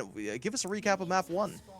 All right, so game 1 we saw. Oh well, I don't know if I should be going to game 1 because we have a little bit of a skirmish coming on. Pot of Greed falling very, very low. I'm not even quite sure how they dished out that much damage, but in I believe we saw, yeah, just my recollection of that game was the Jarvan on the side of Atlantis was not really able to get too much done. We saw one really good team fight with the stolen away unstoppable force, but ultimately, yeah, it just felt like the Mundo was able to scale so well into the late game, and they kind of just let him take those sideways and take those side lane turrets. That, yeah, it just kind of got out of hand. So I think the focus though in this game is on Atlantis's bot lane to really scale well, because last game they didn't really feel like they had that much agency, or at least as much as we would have liked them to. Absolutely, and like you're saying with the Mundo, he kind of ran away with the game, even though he was in a for lack of a better word, a really bad lane against the Ambessa. He was able to come out on top, and the bot lanes as well. It was looking very favored for Mjolnir. Despite that, they weren't given many advantages by Atlantis. And in this game right here, it seems like the roles are a little bit reversed. Atlantis's top lane actually being able to bully the Ornn just a little bit, and Atlantis's bot lane also being able to bully the Kai'Sa Rakan. Yeah, I'm not sure about Kai'Sa Rakan pairing. I don't think it's the worst thing in the world. I just also don't think it's the best. I haven't seen that, I don't think, ever, just even in solo queue. So very interesting pairing. Of course, into something like the Jinx Lulu, obviously the Jinx Lulu is going to fare better just because it's so powerful. Maybe not in their early lane, but 1-2 items, extremely powerful duo. And, just up in the top lane, obviously we were saying that Sion might not be the best laner, and I feel like that is still the case. If he can still get, a decent lead and kind of push this Ornn back, not only does he deny a lot of these upgrades that Ornn is known for, but also, you're kind of weak-siding top lane in this scenario. It's not written out on paper just yet, but we can all kind of see that top lane is going to be an island this game. But if the Sion is able to get a nice early lead, it's going to make these skirmishes and mid-game teamfights a lot easier. Well, absolutely. A Fed Scion is not really ever something you want to be walking into, especially when you have a comp that wants to dive. It's going to be hard to dive if you're not able to get on the backline. So, and then like a wall in front of your carries is always a nice thing to have. But yeah, again, I do think we need to see this bot lane snowball get rolling, as in the top lane, a bit of an early base coming into a teleport is definitely an interesting sequence. I'm not quite sure. Well, I think he was probably just chunked out by the Sion, but yeah, definitely not the best start here in the top lane for Mjolnir. It's now. It's not the worst thing in the world, right? Obviously, Ornn, you want to stay up there as long as possible. Oh, bit of a lane gank, but I do think they saw it, unless my eyes deceive me. Was the Nocturne able to blend in with the shadows that much? They should have saw him. I'll say they should have saw him. I would have liked to think so, but Ornn again, look at it. Oh, actually gets the interrupt onto Pookie. Poor Pookie dropping way too low. I mean, low-key a death angle, I'm not going to lie. Just die, clear the cannon wave, but tempo interrupted in the bot lane. I mean, tell me he's not fuming. Yeah, not the best start for Atlantis' top laner. Their bot lane doing a little bit better. Attempted lane gank rather, did not result in all too much. Should just be a... is that a double crab? Okay, double crab for the Vi. Yeah. So again, not the best, as Pambi looking for a little bit of an invade here. Should have the knowledge to know that he's on the respawn Krugs, but okay, waiting for the Nocturne to go onto the respawn Raptors instead, which I believe is the normal clear if you're going red into Raptors into Krugs. That's the normal clear, but Nuke able to dodge out of the way should be just dead here if he's caught by the charm, but spell shield away. Not on the ability that you really want it to be on, though. Able to get the fear onto Pambi as he's falling pretty low himself. Pot of Greed also extremely low on this Ahri. Loop's getting so many autos in there. sidestep away from the charm as well, but that should be all she wrote in that little jungle skirmish. Yeah, that's all gone. And, you know, I do want to put credit towards Mjolnir for actually knowing where this Nocturne was, because obviously he spent a lot of time bot lane, you know, which means he wasn't able to get that crab. So it was a great adaptation from Pambi to take both the crabs and then also look at the top side, knowing that obviously Nocturne's rotation is off. So his camps are going to be spawning faster than mine. We could definitely punish him for it. And while I do take a good chunk of damage, again, I think the fights were maybe a little bit too long. Nocturne was not able to get pushed back to base, per se, and he was able to kind of get back on track.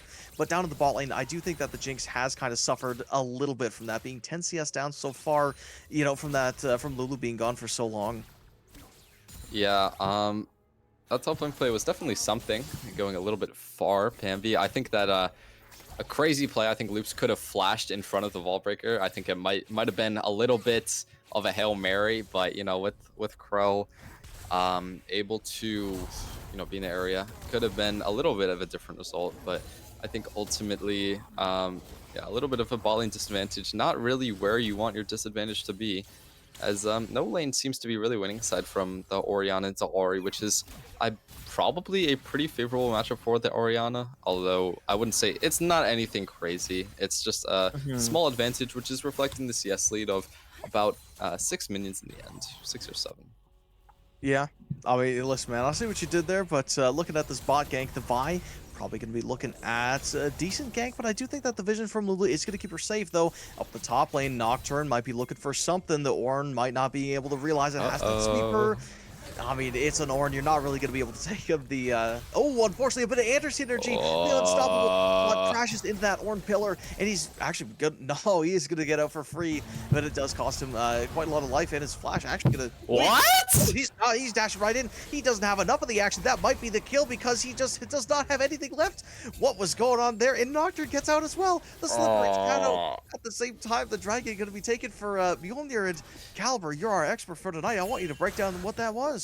So what we just saw was an intense mind control play. We saw the Ornn casting his ultimate. He was trying to cancel the bases, okay? That's why he did that. And then we saw him go in and die. See, it looks like he's just inting, but in reality, he was giving the enemy team 300 gold, so they'll be more confident in the next fight, because he's just so confident that he's going to win the next fight that he doesn't even think he needs the 300 gold. You know what, man? You might be right. The mind controlling might be the play, as Jinx is going to be gone on. Oh, it's a big flame chompers, though, but it doesn't matter with the assault matter. Going to be coming down. Jinx dropping down. Super duper little pops the barrier. Not able to finish off the kill, but wait just a moment. She is now very excited as Ahri is looking to get some too, but I don't think it's going to happen. All the recalls are starting to come out again, and it's actually going to be a bunch of pings over towards these grubs. Again, Atlantis, they love this objective, but can they actually make it down there in time? They should be able to. Yeah, seems like they'll start it up now with top lane push as well as mid lane push, I believe.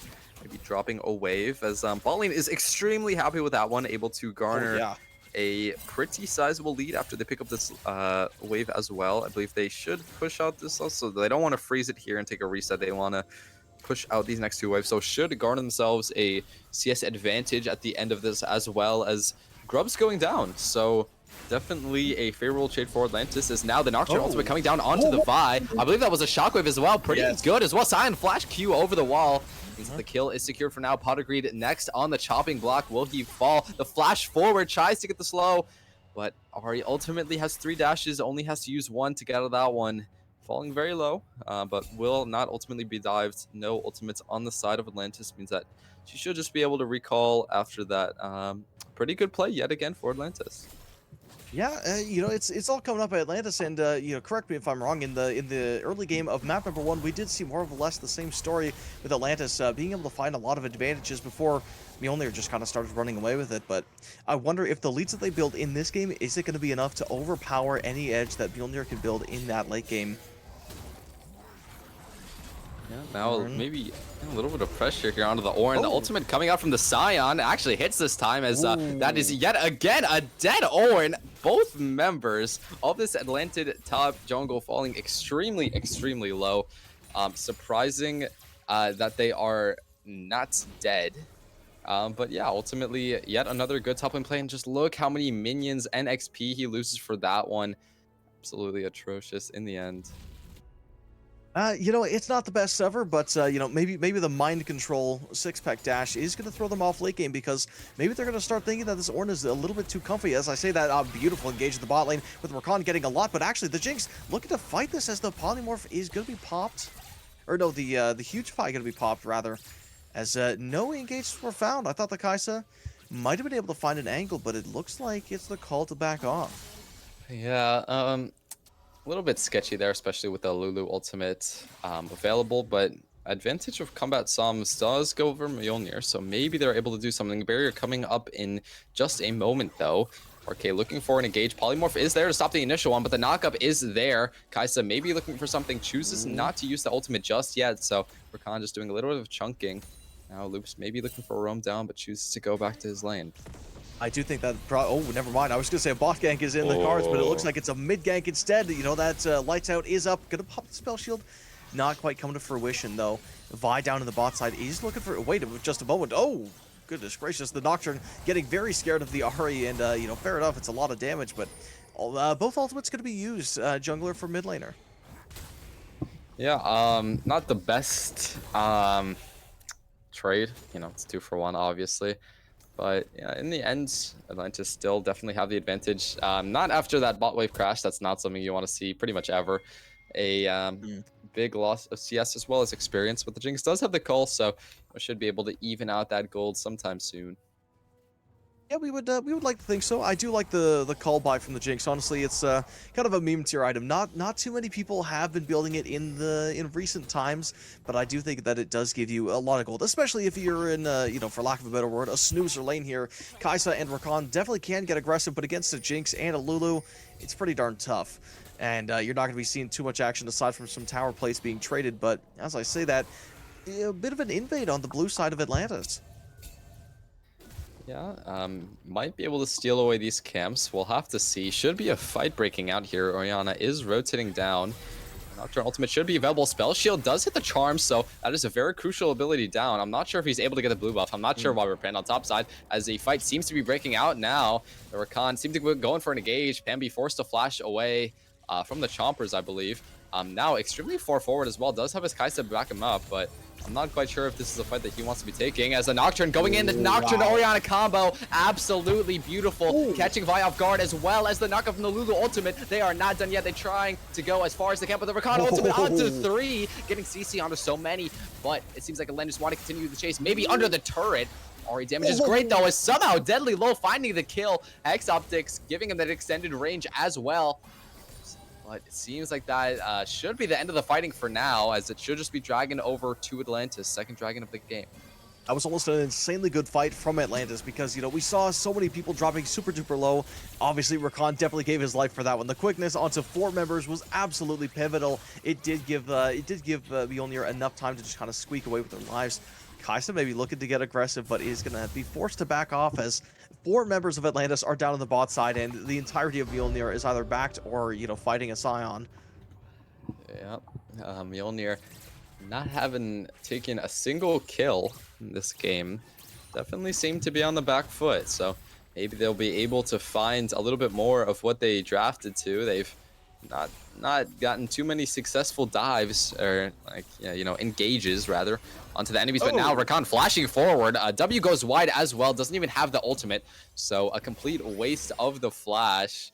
Not quite sure what the thought was, as Kai'Sa was not on the same page as him either. I think maybe he thought the Jinx was low enough to where if he could hit the W, then the Kai'Sa would use her ultimate to engage onto the Jinx, but she did have barrier as well, so not quite sure about that idea. Now J-Dog in the top lane could be in a little bit of trouble here, as this Ornn is a little bit overextended, but you know, of course it is an Ornn, extremely hard to kill, so should just be able to walk out of that one unscathed. Very, very true. I do think that the idea down to the bot side was, yes, the Jinx is low. Kai'Sa has a deceptive amount of burst damage, especially in the early game, and especially with a Kraken Slayer. I feel like the idea was to just get on there by any means necessary, have the Kai'Sa ult, but we'll shut up about that, as another ultimate onto the mid lane is not going to happen, though. I mean, these Shockwave combos with the Nocturne lights out has been very, very good. It's Smite Mist as well. Nocturne not able to get away from this one. Unfortunately, it's just a bunch of ultimates and a bunch of damage. We'll get the fear, but Kai'Sa gets a meaty shutdown, which is going to put her slightly ahead of the Jinx. Yeah, definitely not a great play. trying to, I believe, steal away the Raptors, maybe get a ward or something, but caught off guard. 3 members of Mjolnir were there to meet him. And yeah, it is a shutdown to the Kaisa, which is exactly who you don't want it over. But again, it is a 1 gold lead for the Jinx. Yeah, so. Definitely not the spot you want to be in, as up at the top lane, these guys are still going. You know, I certainly thought that Sion and Ornn were some of the most passive laners in this game, but they are proving us wrong as another unstoppable onslaught for what looks to be a decent trade is going to happen. But Rakan maybe showing up to the salty Splatoon here as flash away from the call of the Forge God. It does still manage to find its mark, but Rakan gonna try to find any engage onto the Sion, but he's a giant brick wall. It's not gonna do much, and this poor Ahri left down alone in the bot side with Kaisa actually taking a trip up top lane. Yeah, they are about to die for here. You can see the setup coming in. I don't believe she has any vision. Should just be able to dive here. I'm not sure why he's farming the Krugs. It should be pretty easy peasy here. Charm does hit onto the Jinx though, falling pretty low here. Lulu Shield doesn't really get any damage. Potagreed going extremely far forward as well, falling low though, as this Charm is sidestepped, and yet that is a dead already under the tower. Nocturne able to pick up that kill as well as the Krugs. Bot turret also about to fall, but Pombi maybe looking for something here. Didn't really think that the Nocturne would be in that brush, able to place down the control ward, but was immediately taken away by Atlantis. Yeah, honestly, it's still looking quite good for Atlantis. 6-1, definitely giving them a lot of staying power on this map. When realistically, they probably should be losing right now, because I do like their comp for the late game. That being said, though, they cannot let this game drag on forever, because Mjolnir has a ridiculous late game in the form of the Kaisa as well as the Ornn items. They will just be winning a lot of the fights in the late game, so they have to be, you know, playing on a clock here. Atlantis, I feel like they are at a good spot. You know, Jinx is 2 items in. I mean, I would assume that you'd probably go with something different aside from Rudance, but maybe you could speak to that as a Masters player. Okay. I don't think we need to call out that I'm a Masters player every single time that I'm going to say a sentence, but Runaan's on Jinx is always a good item, especially in these team fights. Doesn't provide you with as much safety as maybe you'd like. I'm not quite sure. It's just really up to personal preference. I wouldn't say it's the most optimal item, especially second. It is certainly a fun one, as it gives you some fun visuals, and it gives you a lot of on hit, but not quite sure if it's the most optimal, especially when you don't have too many melees that you can really proc on. Of course, you do have Rakan, you have Vi, you have Ornn, but you know, how many autos are you realistically going to get off in a fight is the question. Yeah, I feel like the Jinx is going to be doing quite a lot of running, because you have the Vault Breaker, you have the Assault and Battery, and as we call it, the Forge God, and with how Ornn has been dashing, he's very comfortable at just dashing into the front line and potentially even the back line with all his mobility. So the Jinx is going to have to stay on her toes for a majority of this game, but at the same time, I feel like Atlantis can kind of do the same thing back, because Nocturne, easily one of the most infamous carries for actually getting onto these ADCs and turning them into Swiss cheese. But as I say that, the Herald is going to be coming down, and let's see how well this Vi can drive. Yeah, able to drift it in the turret, get a good amount of plates. Not sure if he quite needs to drive, as now in the mid lane, RK again is very questionably stopping in his tracks, just taken down yet again. I believe that was the kill going over to the Jinx. I'm not quite sure. I think it was, and that's again exactly not who you want the gold to be on. So Atlantis looking a lot cleaner in this game too. Yeah, it looks like we might be headed up for a map 3, and you know, to Mjolnir's credit, they have said that all of their scrims have been 2-1 in favor of obviously Mjolnir. So Atlantis, maybe they are doomed to repeat history, but at this point, I feel like this is a nice mental reset.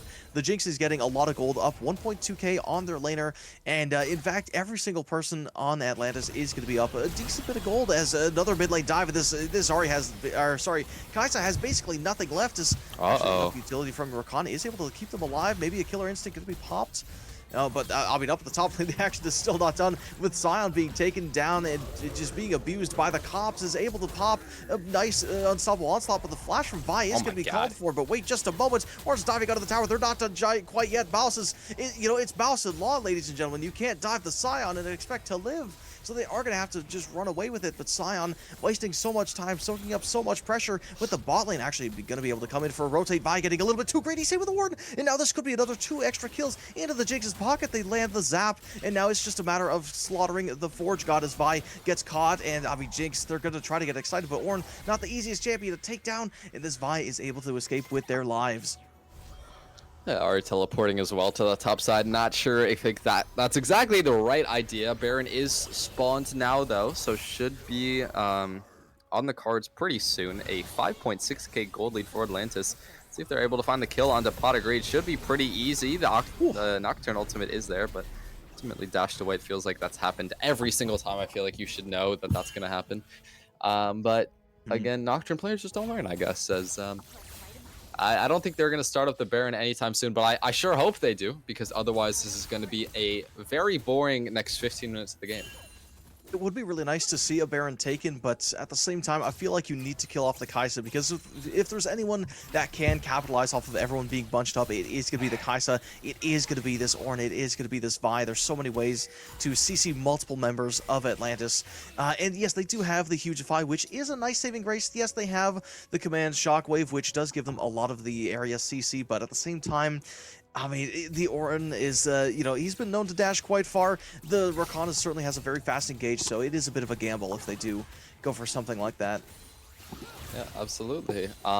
They just need to find something here. This Kai'Sa has not been able to find any of the angles that she would have liked to. Dragon is not even close to spawn, so I'm not quite sure why teams have invested so much into the spot side. Pot of Greed, looking for a solo kill. Throws a Q, goes wide. Dog might have just found Crow here, as that is the dive that we have been looking for. The kill goes down onto Crow. That is support now down, but the Nocturne ultimate is there, as well as the Scion. That should be the jungler down, but it's surviving for so long. Beyond the backline, able to take down the AD carry, and it should just be wraps from there. Mjolnir about to die, but maybe able to run away. J-Dog able to use the dash for now, but should be just dead once the fear does come out. Mistimes it yet again, as in the top lane, Pot of Greed using the ultimate to dodge away from the Shockwave, gets the flash out of loops as well. Maybe looking for a little bit of an angle here, but should just back off. I mean, down to the bot lane, though, it's definitely a very hype fight. Deadly almost finding a bit of a triple kill there. If he was able to find the Vi, he would have been able to get excited and move on to that Rakan. That being said, Pambi may be getting a little bit too aggressive on that Nocturne, you know. Rakan does not have the most damage in the game. Ornn, about half health. Maybe not the best time to engage onto a Nocturne and Scion. But overall, pretty good showing from Mjolnir that they're still looking to go for those engages. Obviously, it didn't work out for them quite as much as they would have wanted to. But Dragon now spawning in a minute. Both teams want to set up vision around this pretty important objective. But again, no tier 1 turrets on the bot side for this Mjolnir team. So they could be at a pretty heavy disadvantage. Yeah, but I think... Oh, wait, just a moment. Ahri maybe does not have the ultimate available. Has a flash, though, but I feel like there is a bit of a longer lane. Maybe Nocturne can run them down. They have a lot of damage, but they are going to get charmed at the last second. Oh! Shield not going to want to commit any farther. Oh, I mean, just in the mid lane, though, speaking of commits, it's going to be a huge commit onto this Jinx, who's going to get hugified. They have to flash away, but they just can't. The Kai'Sa's got too much damage. Now turning onto the Lulu, it's just watching like... Bad! It's going to be a Baron call, but the Scion has a different idea. He's going to try to keep applying pressure on his bot side, but at the end of the day, I think Mjolnir has just won the game, more or less. Yeah, please do the Baron. They're going to take the mid-tier 1. Of course, it is 22 seconds on the Jinx, but they're not going to do the Baron. They think that this Scion is so gosh darn important that they need to send 4 members down when this guy literally has a teleport, as well as the unstoppable onslaught. As we are looking at the Nexus, I'm not sure why, but Dragon seems to be the objective that they want more so than the Baron. I don't know why. It's your second Dragon of the game, but you know, I guess if they don't want to win the game, that's fine. They just want to stack Dragons instead. As a teleport behind, though, coming from Atlantis, teleport away rather. That's where he was teleporting from, to the top wave, so he is able to get out of that one. But you know, not the worst thing in the world, able to get the teleport as well, but again, definitely not the optimal scenario. It's not the most optimal scenario, and you did mention that the Baron was left unattended from the side of Mjolnir. I feel like they do want to just try to make sure that Atlantis cannot play the Soul Point game, where if they're able to get that Earth Dragon there, they are going to be able to play Soul Point and just kind of force Mjolnir into a lose-lose situation. But of course, the Dragon is a lot more guaranteed, whereas the Baron feels like a risk. Even though they are quite a bit stronger in terms of the champions, the gold doesn't quite reflect it, but I do think that it could have still been a risk. Absolutely could have been a risk. But definitely would have liked to see them try. I want to see a little bit of a Baron fight coming out here. Both, well, one top laner has teleport, rather, I should say, as they are scrapping a fair bit in the bot lane. Atlantis posturing heavily around this Baron. Seems like they want to threaten it, as now vision is being cleared. Yeah, honestly, a very slow next few sequences of the game, unless they're able to catch up to Rakan, who's actually, wait, they're going to be looking to take the Baron themselves, actually, as Sion still dragging a lot of pressure bot side, but the Vi is not convinced. They will sniff it out, and this looks like it could get messy really, really quick, unless the Jinx is able to shred it.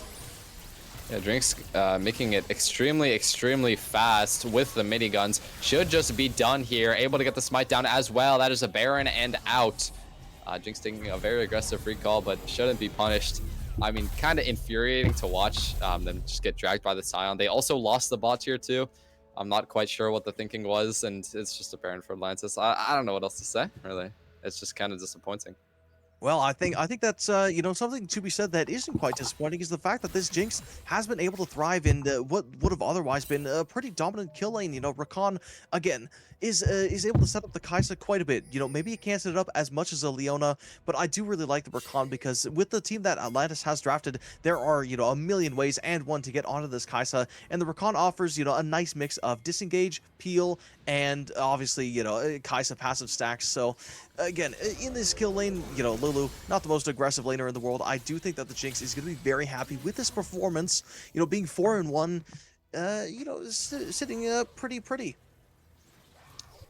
Yep, as on the other side of the screen, we have a Kai'Sa taking down a Scion. They are just absolutely overloading the sky, although that was the first time somehow he died in this game. Not quite sure how, but the rest, 4 remaining members of Atlantis look to take down this top turret. I'm not quite sure why they are so scared. I'm not sure what they're really scared of. Maybe the Kai'Sa without ultimate? I'm not quite sure, but they have the Baron, and they want to use it on the mid wave next, which was not being pushed out by any member. But, you know, they want to take down these turrets. Baron should be expiring pretty soon, though. I believe it is some amount of time, 40-ish seconds to go, something like that. Yeah. Pretty chill.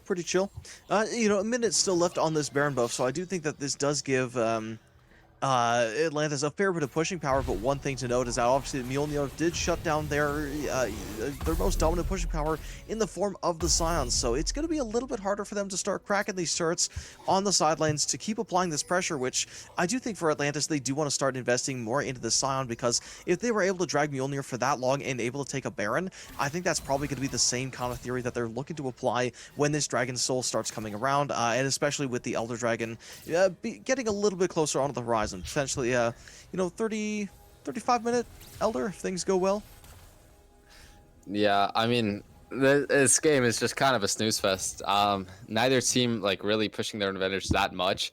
Like, of course, Atlantis has a pretty big gold lead. 5.5k is nothing to laugh at, but they haven't really done too much. They've taken down both side lane outer turrets. They haven't taken down the mid one. It seems like they're kind of just wasting this Baron away. They got one turret with it, and Mjolnir was able to get a shutdown onto the Scion while this Baron was happening. So now, though, they want to prove me wrong as they're taking down the mid tier 1 turret. Orianna might be a little bit caught out here. Extremely risky teleport. Ultimately will not be punished in the end. Pookie looking to end the game top lane. He doesn't have the Baron buff, but is pushing. And Dragon in 10 seconds should just be over to Atlantis.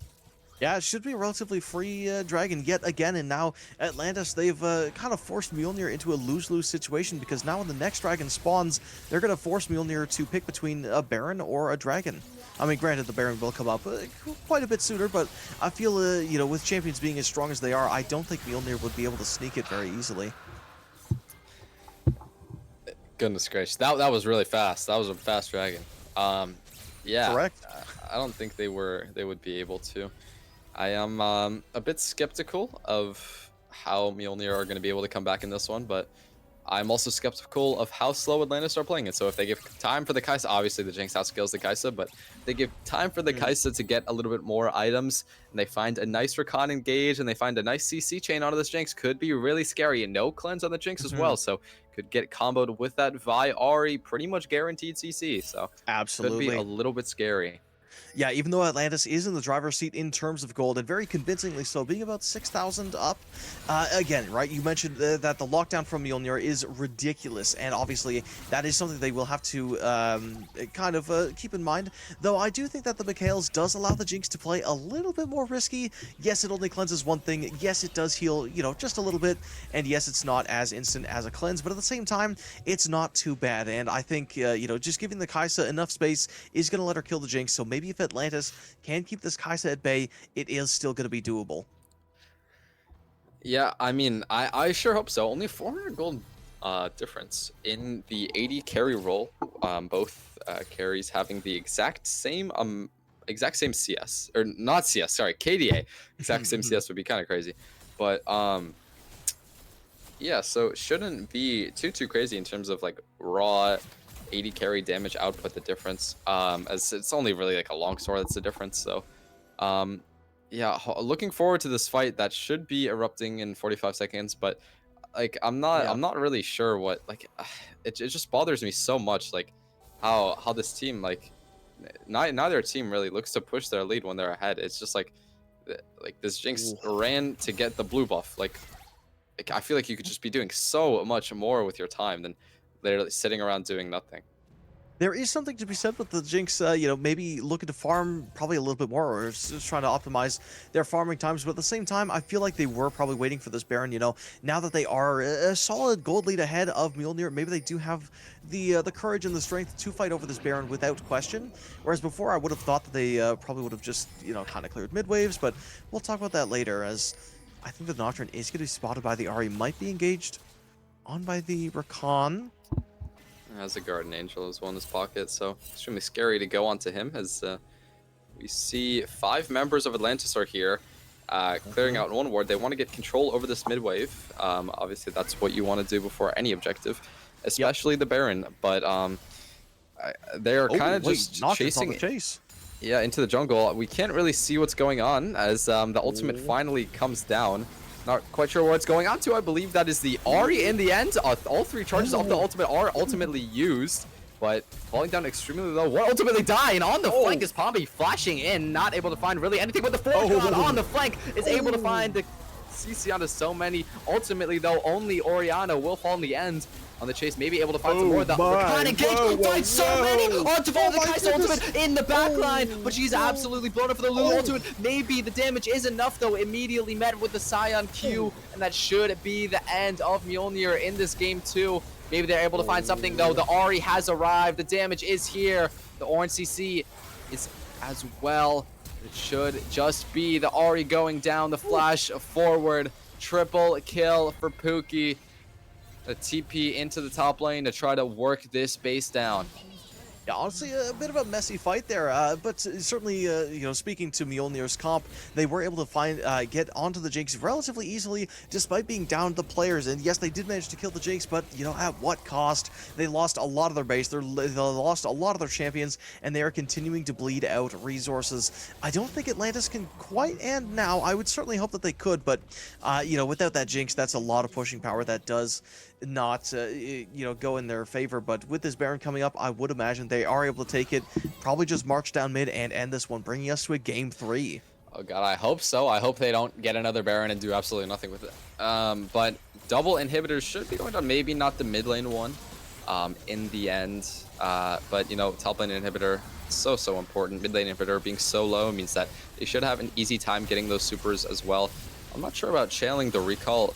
One thing about the Baron is that it gives you an empowered recall, right? So you kind of want to be bursting down this Baron. You don't want to channel your recall before it is done. But now, Dragon spawning in 5 seconds, you kind of see why he wanted to get off that earlier base. As it is so point for Atlantis, looking to make their way actually towards this back. pit. Yeah, did not get the reset on the Nocturne, so it's going to be only half HP, but will that matter? In the end, the Nocturne Orianna combo, absolutely beautiful, but now the rest of Mjolnir is here. They're trying to look for something. The Forge God is called. 3 members hit. The Kai'Sa on the backline, kind of frying, able to DPS so much, getting the damage off, able to kill the Orianna as well. And it's only the Scion and the Lulu in the end. A nice flash over the wall to dodge away from the Scion. Support and top laner versus support and AD carry. Who will fare in the end? Scion has a full item, 3.2k gold lead as the super minions are pushing into the base of Mjolnir as well. I mean, they're just trying to recall at this point. The Kai'Sa going to be able to make it back, but you know, despite how strong Atlantis has been in the past couple of minutes, they kind of got wiped there, despite the combos going their way as well with that beautiful Scion Orianna combo. Again, it just was not enough, and maybe there is something to be said because they did not recall at all after the Baron. They just wanted to get onto that dragon. The dragon has still not been killed, and I mean, Atlantis could certainly start it up, but how fast could a full tank Scion and a support Lulu take it? Maybe fast. Hopefully fast for them. They have the Nocturne. Should have the Nocturne ultimate up for when they spawn as well, so making any potential steals that much harder. So should just be dragging over to Atlantis, but it seems like Mjolnir want to fight this. I'm not quite sure how much success they will have. Big sizable gold lead though onto this Kai'Sa. Maybe we're going to be able to find a fight that we've been looking for. Nocturne ultimate immediately coming in, going in, guns blazing, but immediately stunned up though. Charm hits as well. The Forge God is called. They're trying to get as much CC as they can. The dive onto the backline is there. Crow will fall as well. Every single member of Atlantis is absolutely blown up at the end. Scion falling extremely low as well. The Guardian Angel is there, but ultimately it is DTD in the end to pick up the remaining kills to give his team vigor in this game. What a beautiful turnaround from Mjolnir. Once again, this is just speaking to, you know, they just let it play they let it play too late is what I've been trying to say. The Ornn, level 18, able to give absolutely everyone the upgraded items and only losing 1 member in the end. It doesn't look like they can push right now because there's so many minions in their base, but, you know, the idea is there. The Vi is able to pick up yet another dragon uncontested and a beautiful fight. You know, we just can't say it enough how Mjolnir, you know, despite the combos, still not going their way. Nocturne dashing in and finding a really good engage onto the Kai'Sa. It just didn't matter. They had too much tankiness, they had too much peel, they had too much damage. And, you know, the second that Jinx falls, that is legitimately half of Atlantis' damage. Yeah, and notably, the Kai'Sa also has the Zhonya's, so it's going to be extremely hard to stick onto her, even if you do get the initial combo. Able to dodge away from the Shockwave as well is so important. And now the Vi has the Guardian Angel completed, which is such an important item on any jungler, on any bruiser jungler. Nocturne does have it up as well, ahead of the next objective, which is going to be in 2 minutes and 30 seconds. The Baron, which could be the deciding factor in this game. But we might not even get to a soul, but if we do, that will definitely be a fight for the ages. Ultimately, he does not have the Guardian Angel, though Overlay says he does, but he definitely should have it up for this Baron, or at least I assume he would.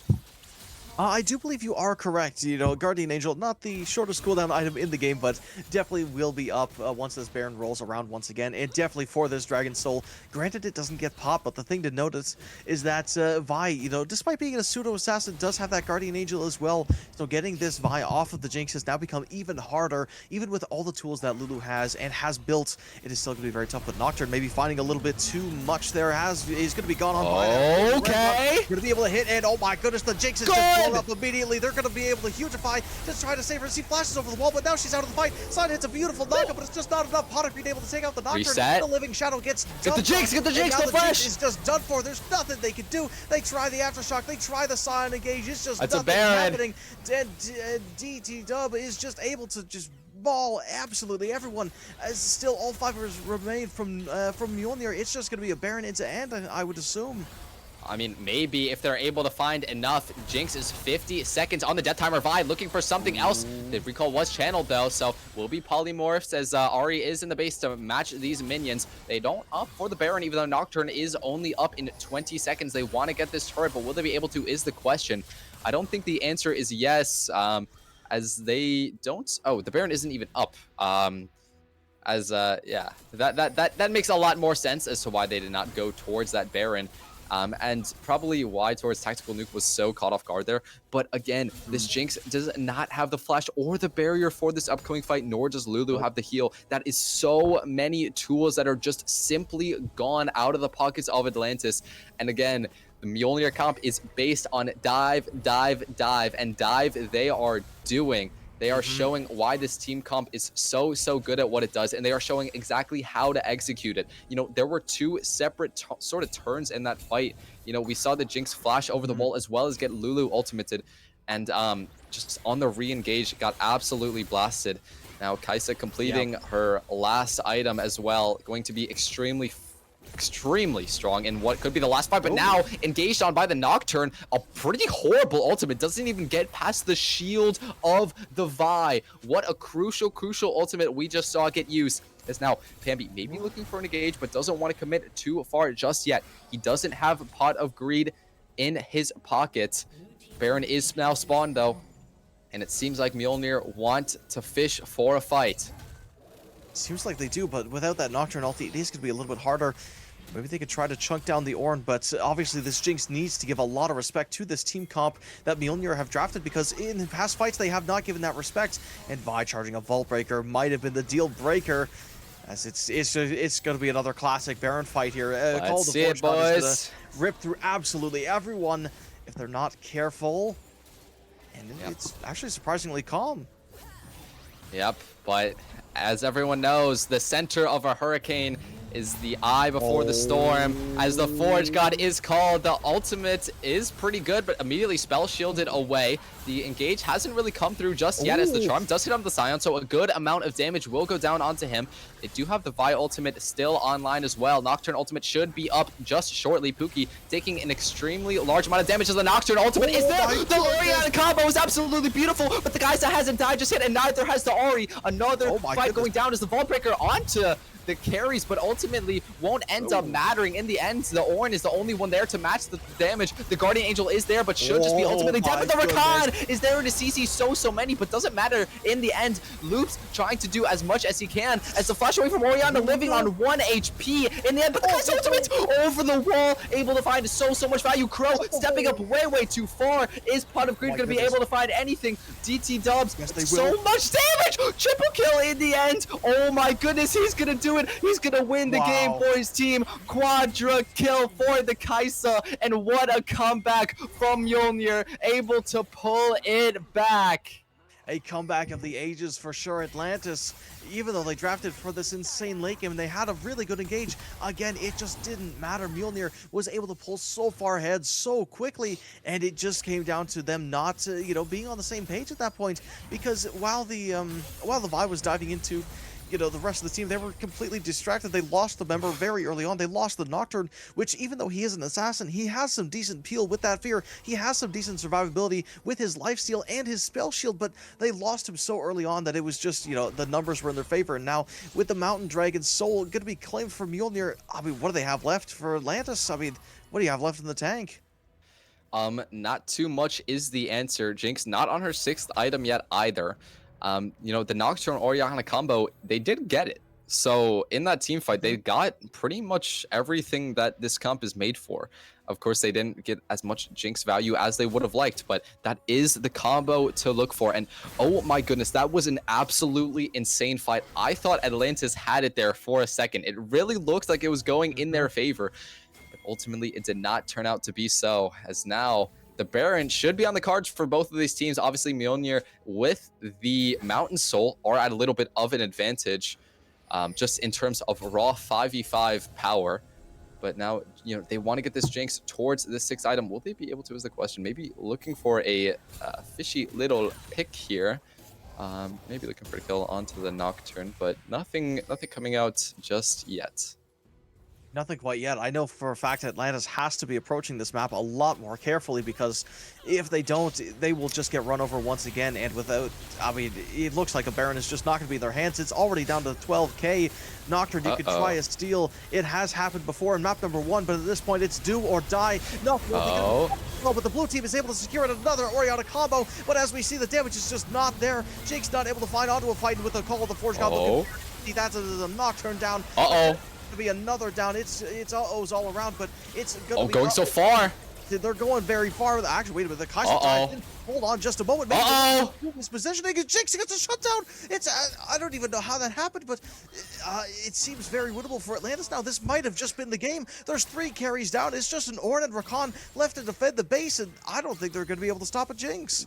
That should just be game over. No Baron, but they do have the Jinx, as you said. Such an important person to have. They don't empower the minions either, so extremely scared here. Not sure if this is exactly the play. Kai'Sa's only up in 30, Ahri up in 25. Should just be game over. They're able to take it down. No damage left on the side of Mjolnir, but they're trying so desperately hard to defend these Nexus turrets. Will they be able to do it? They get the reset on the Jinx. Rakan trying to get as much CC as he can, but ultimately it will be the Nexus for Atlantis. I'm not quite sure how they did it, but they pulled out the win in the end to make the series score 1-1. If there's a will, there is a way, and Atlantis definitely has that will, and they definitely found the way. In that way, it looks awfully a lot like the Jinx, and man, oh man, that last fight could have been very, very different. The Kai'Sa maybe getting a little too aggressive after the last couple fights did go in Mjolnir's favor, but Atlantis able to strike back with the little that they had ended up being enough.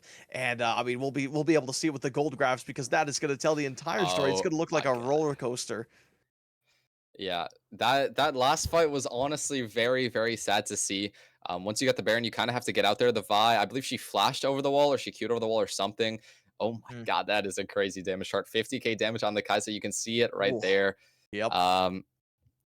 I mean, that's just sort of the value of the Kai'Sa. You know, you get so much damage done, but ultimately, in the end, he felt like he sort of had to follow his Vi, but into a fully charged Scion Q, just got stunned up, and the Jinx was able to get the reset off of the Vi as well, so able to just dish out so much damage, overextending so far in that last fight.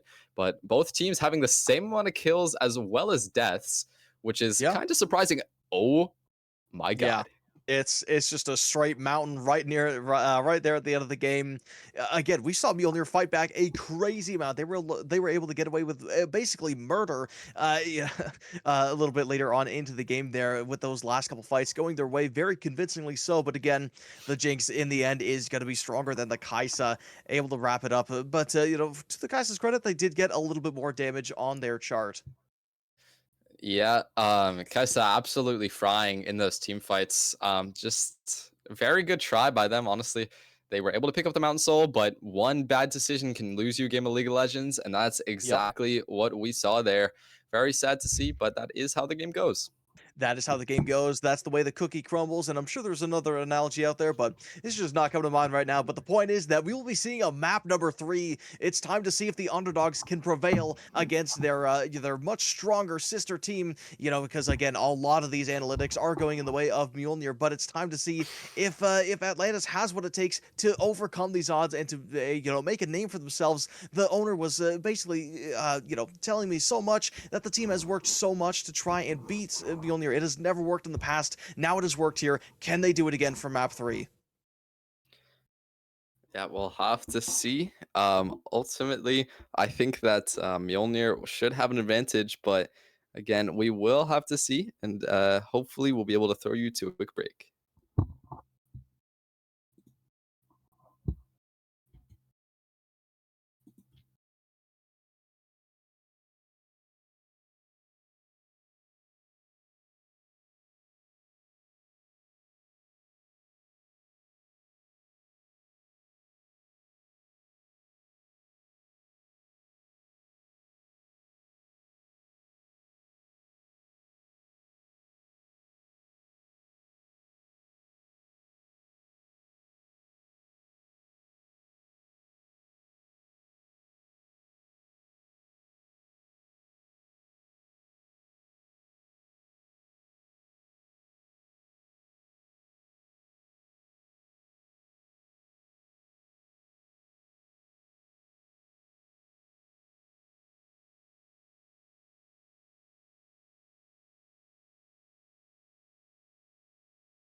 All right, hello, ladies and gentlemen. Welcome back for the third and final map of this banger series. You've got Gareth and Caliber on the booth once again, and we're gonna jumping straight into this draft because we've seen a couple crazy maps before in the Ember Esports Cinder League Week 6. You know, Forge Atlantis versus Forge Mjolnir. They are two sister teams. They've been going at it for so long, and every single time Mjolnir has come out on top in 2-1 series. Now this is Atlantis' one of the only chances they have to actually try to beat this team, as they only scrim every month, once every month. So, I mean, coming into this one, the energy is absolutely ecstatic, right, Caliber?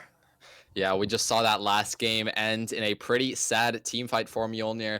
Not having the best showing throughout the game, definitely had a spark of hope at the end, but ultimately we're not able to close it out. And hopefully we're able to see something for them in drafts.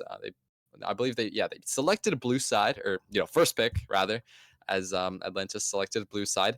As Senna will be the first pick. Not the worst game 3 champion. Usually we see Yeah. counters like the Mel going into it. I think I would not say that it's the best blind, but again, with things like the Jarvan out, with things like the Mel out, it definitely is a pretty safe blind, especially when Nocturne is also out as well.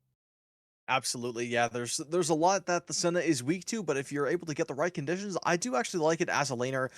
It's not really played as a support anymore, but it could still be flexed into that role as a Ziggs. Probably going to be picked up to match the Senna. Same with the Seraphine.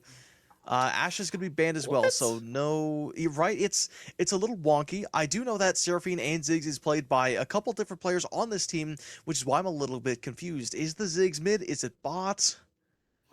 Yeah, I can't Ziggs say right now. Seraphine, yeah, is not the strongest bot lane combo. Usually, you Yeah. want Ziggs to be something more aggressive. Like you want Ziggs Hmm. Pike, you want Ziggs Camille, you Yes. want these aggressive things. You want these like Ziggs Camille is one that's really strong just because you can trap people in that Hextech ultimatum and then like fucking drop the Mega Inferno Mhm. Bomb on them. But Yeah. with the Seraphine locked in, it's not gonna be too strong of a combo. Sona, Jesus Christ, that is Interesting. Senna. Okay. Sona bot lane. I'm I mean, hey, but very talk surprised about to say healing. that. Talk about That healing. They are is going to draft Volibear as well. There's a lot of shields, a lot of heals. So I think Grievous Wound's definitely going to be on Forge Atlantis's shopping list for this map. As we see the third pick, at this point, I want to say they're going to match junglers, but maybe not. It's tough to I say. would assume yeah, I mean, obviously Right. I think a jungler pick is probably pretty good. I wouldn't like something like this in Zao. I think it's not the best pick here. Opting for the Uh, Shyvana. Interesting. Also, I Okay. don't really think it's the best pick just because you don't have like too much. Usually into Senna, you want more Oh. dive, although, of course, Vi, Jarvan are both out, as well Mhm. as Malphite, which is Yeah. obviously not the strongest meta jungler at this moment in time, but you do definitely want things that can pressure the Senna. It doesn't feel like Shyvana does that too well. That is very, very true. The one thing that I will say is that obviously the Shyvana has that unstoppable, invulnerable. Well, not invulnerable. You know what I mean, right? Once she's dashing, there is very little you can do about it, and I feel like that is going to be able to crack this front line that Mjolnir has drafted, because they do have quite a squishy back line. It does take some doing to get onto the Senna Sona, but I feel like once you do, you are going to be good to go. They're not. Yeah, I mean, they're kind of made out of wet toilet paper. Let's not beat around the bush. Yeah, pretty much. And you do need a fair amount of burst to deal with them because in those extended team fights, Mhm. they are just able to heal up a fair amount, rather. Yeah. So yeah, it should be pretty scary if you're not able to burst them down. I do happen to agree. Although, much like we saw in map number 2, I do like Mjolnir's longer team fights. I think they do have a pretty solid draft. But at the same time, I feel like Atlantis, kind of the same theory, but they are much more poke oriented. So again, a little bit of a wonky draft. With a lot of these fearless draft games, we are going to be seeing some more strange picks and comps come about. But I do think that the Gnar is a fine addition to the team because it brings poke, but it also brings a decent amount of engage. You just kind of jump on the volley bear's head, and then you're in the back line. Gnar shove them into a wall, and you're a-okay. Yeah, maybe not the best blind pick. Of course, there's tons of counters. Of course, it's a pretty safe blind. There are some pretty bad matchups, but unless there's a very good cannon player, something similar, Like any hard matchups, you kind of have to be good. The Mordekaiser, definitely a Yeah, pretty, I wouldn't say a pretty hard counter, but it is a good counter. Does punish absolutely. the Yeah. Nar's low range, although Nar is a range champion, very low Mhm. range. So with the E able to pull him in, and, really, yeah, again, punish that relatively low range. So definitely Mm. not the worst pick of all time, and very interested to see what they put towards the mid lane. Call me crazy. I think the Mordekaiser pick is to counter the Shyvana. Even if the Mordekaiser gets absolutely dumpstered in lane, we've already talked about how squishy this backline is, and especially with a Victor being picked up as well. If the Shyvana has, free unfiltered access to this backline, Mjolnir will just lose. Volibear, Mordekaiser, they can kind of hold their own. I think the Mordekaiser is just there to ult the Shyvana when she ults into the backline, and then just let Mjolnir play front to back. Yeah, it could be. I think that is definitely a possibility. I think yeah, just depending on who really has the damage, who has the items, Right, right. who's going to be engaging onto you, because it could be the Gnar who's like really fed and who's going to be pressuring your backline a lot. Of course, we don't usually see that as the Oh, Akshan in the interesting. mid lane is picked up as a counter towards the Victor. So a lot of kill Okay, yeah, pressure, yeah. a lot of roaming pressure. Gonna be an interesting mid lane matchup to say the least. Absolutely. And, the roaming pressure, there is something to be said about that, but I do believe that Mordekaiser, Gnar, they can go pretty even. Obviously, Gnar, range champion, definitely going to get pushed initially, but once it starts bouncing back, he's probably going to be hitting Mega Gnar in a couple waves, so it is going to equalize back to the middle as well. Zig Seraphine has a lot of push. That's not the best for roaming. Maybe they're going to try for dives, but I think the main idea is definitely going to be securing bot prio, securing mid prio, and then just feeding dragons to Shyvana, because if there's one thing that Atlantis loves to do, it is absolutely play for these dragons. Yeah, I mean, yeah, we saw it in pretty much every game. Atlantis love their dragons, but so does Mjolnir. They the last game had, let's count. That's 3 + 3 + 1. That's 6, 7 dragons, 7 dragons in total at the end of the game. As That is very yeah, true. both teams definitely like their dragons. So hopefully we'll be able to see some nice team fights coming out from both of these teams. But for now, we'll have to send you to a short break.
Hello, ladies and gentlemen. Welcome back to the third and final match. This is going to be a doozy because, as all accounts would like to tell you, Mjolnir is going to be winning this game because in every single scrim that they have had against Atlantis, they have had the upper hand, taking multiple series 2-1 in their favor. But of course, Atlantis, able to strike back against what looked to be the brink of death, has found their way back into this do or die series in the Ember Esports Cinder League Week 6. We've got Gareth and Caliber back on the desk. And man, oh man, coming into this game, obviously we have a bit of a wonky draft, I'm not going to lie. Some newer faces that are going to be shown to the Rift, namely the Sona and Ziggs pairing. It's a little interesting, but do we like it? Absolutely. Yeah, we love to see these interesting bot lane combos. Both Ziggs and Seraphine, extremely meta characters, but together, definitely not the best as Potagreed gets his bone plating taken off, which is definitely a rough start when you're into such an oppressive laner like Akshan, who's able to kill you. You see he's taking the ignite because that's what Akshan does. He's going to kill you. Yeah. And with no bone plating, it'll be a lot easier to do that. And as well as a nice chunk coming out from Nuke to get just a very small advantage here in the mid lane. And yeah, you know what? In this early game, it's all about the little micro adjustments.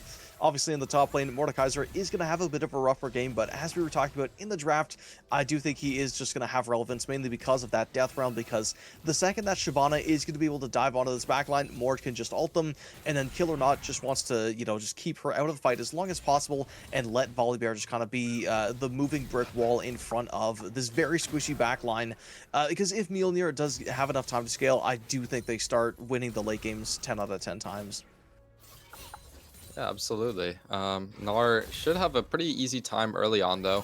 Both top laners opting for the bone plating, which is interesting to say the least. I'm not sure if Mordekaiser should have a bone plating in the Gnar matchup, but, he just does want a little bit of safety, which is not anything too crazy, as see a little bit of bot lane trading going on, and seems to be Atlantis coming out on the top of that one. Absolutely. And again, there is something to be said for the Ziggs, which is actually a very oppressive laner. He's got a lot of poke damage and a surprising amount of damage as well. Obviously, taking that comment as well just to continue pushing the Senate's health bar down into the dumps. The only issue is that Mjolnir does have a lot of healing. Now, granted, they do have mana restrictions, so it is going to be a little bit harder as the lane goes on, but they are going to be able to get a decent amount of souls, I will think. Yeah, let's hope so. Bot lane prio is so important. This Sona combo is doing pretty well though with a CS neutral. Yeah, I was about to say CS advantage, but there is no CS advantage No, in the not end. really.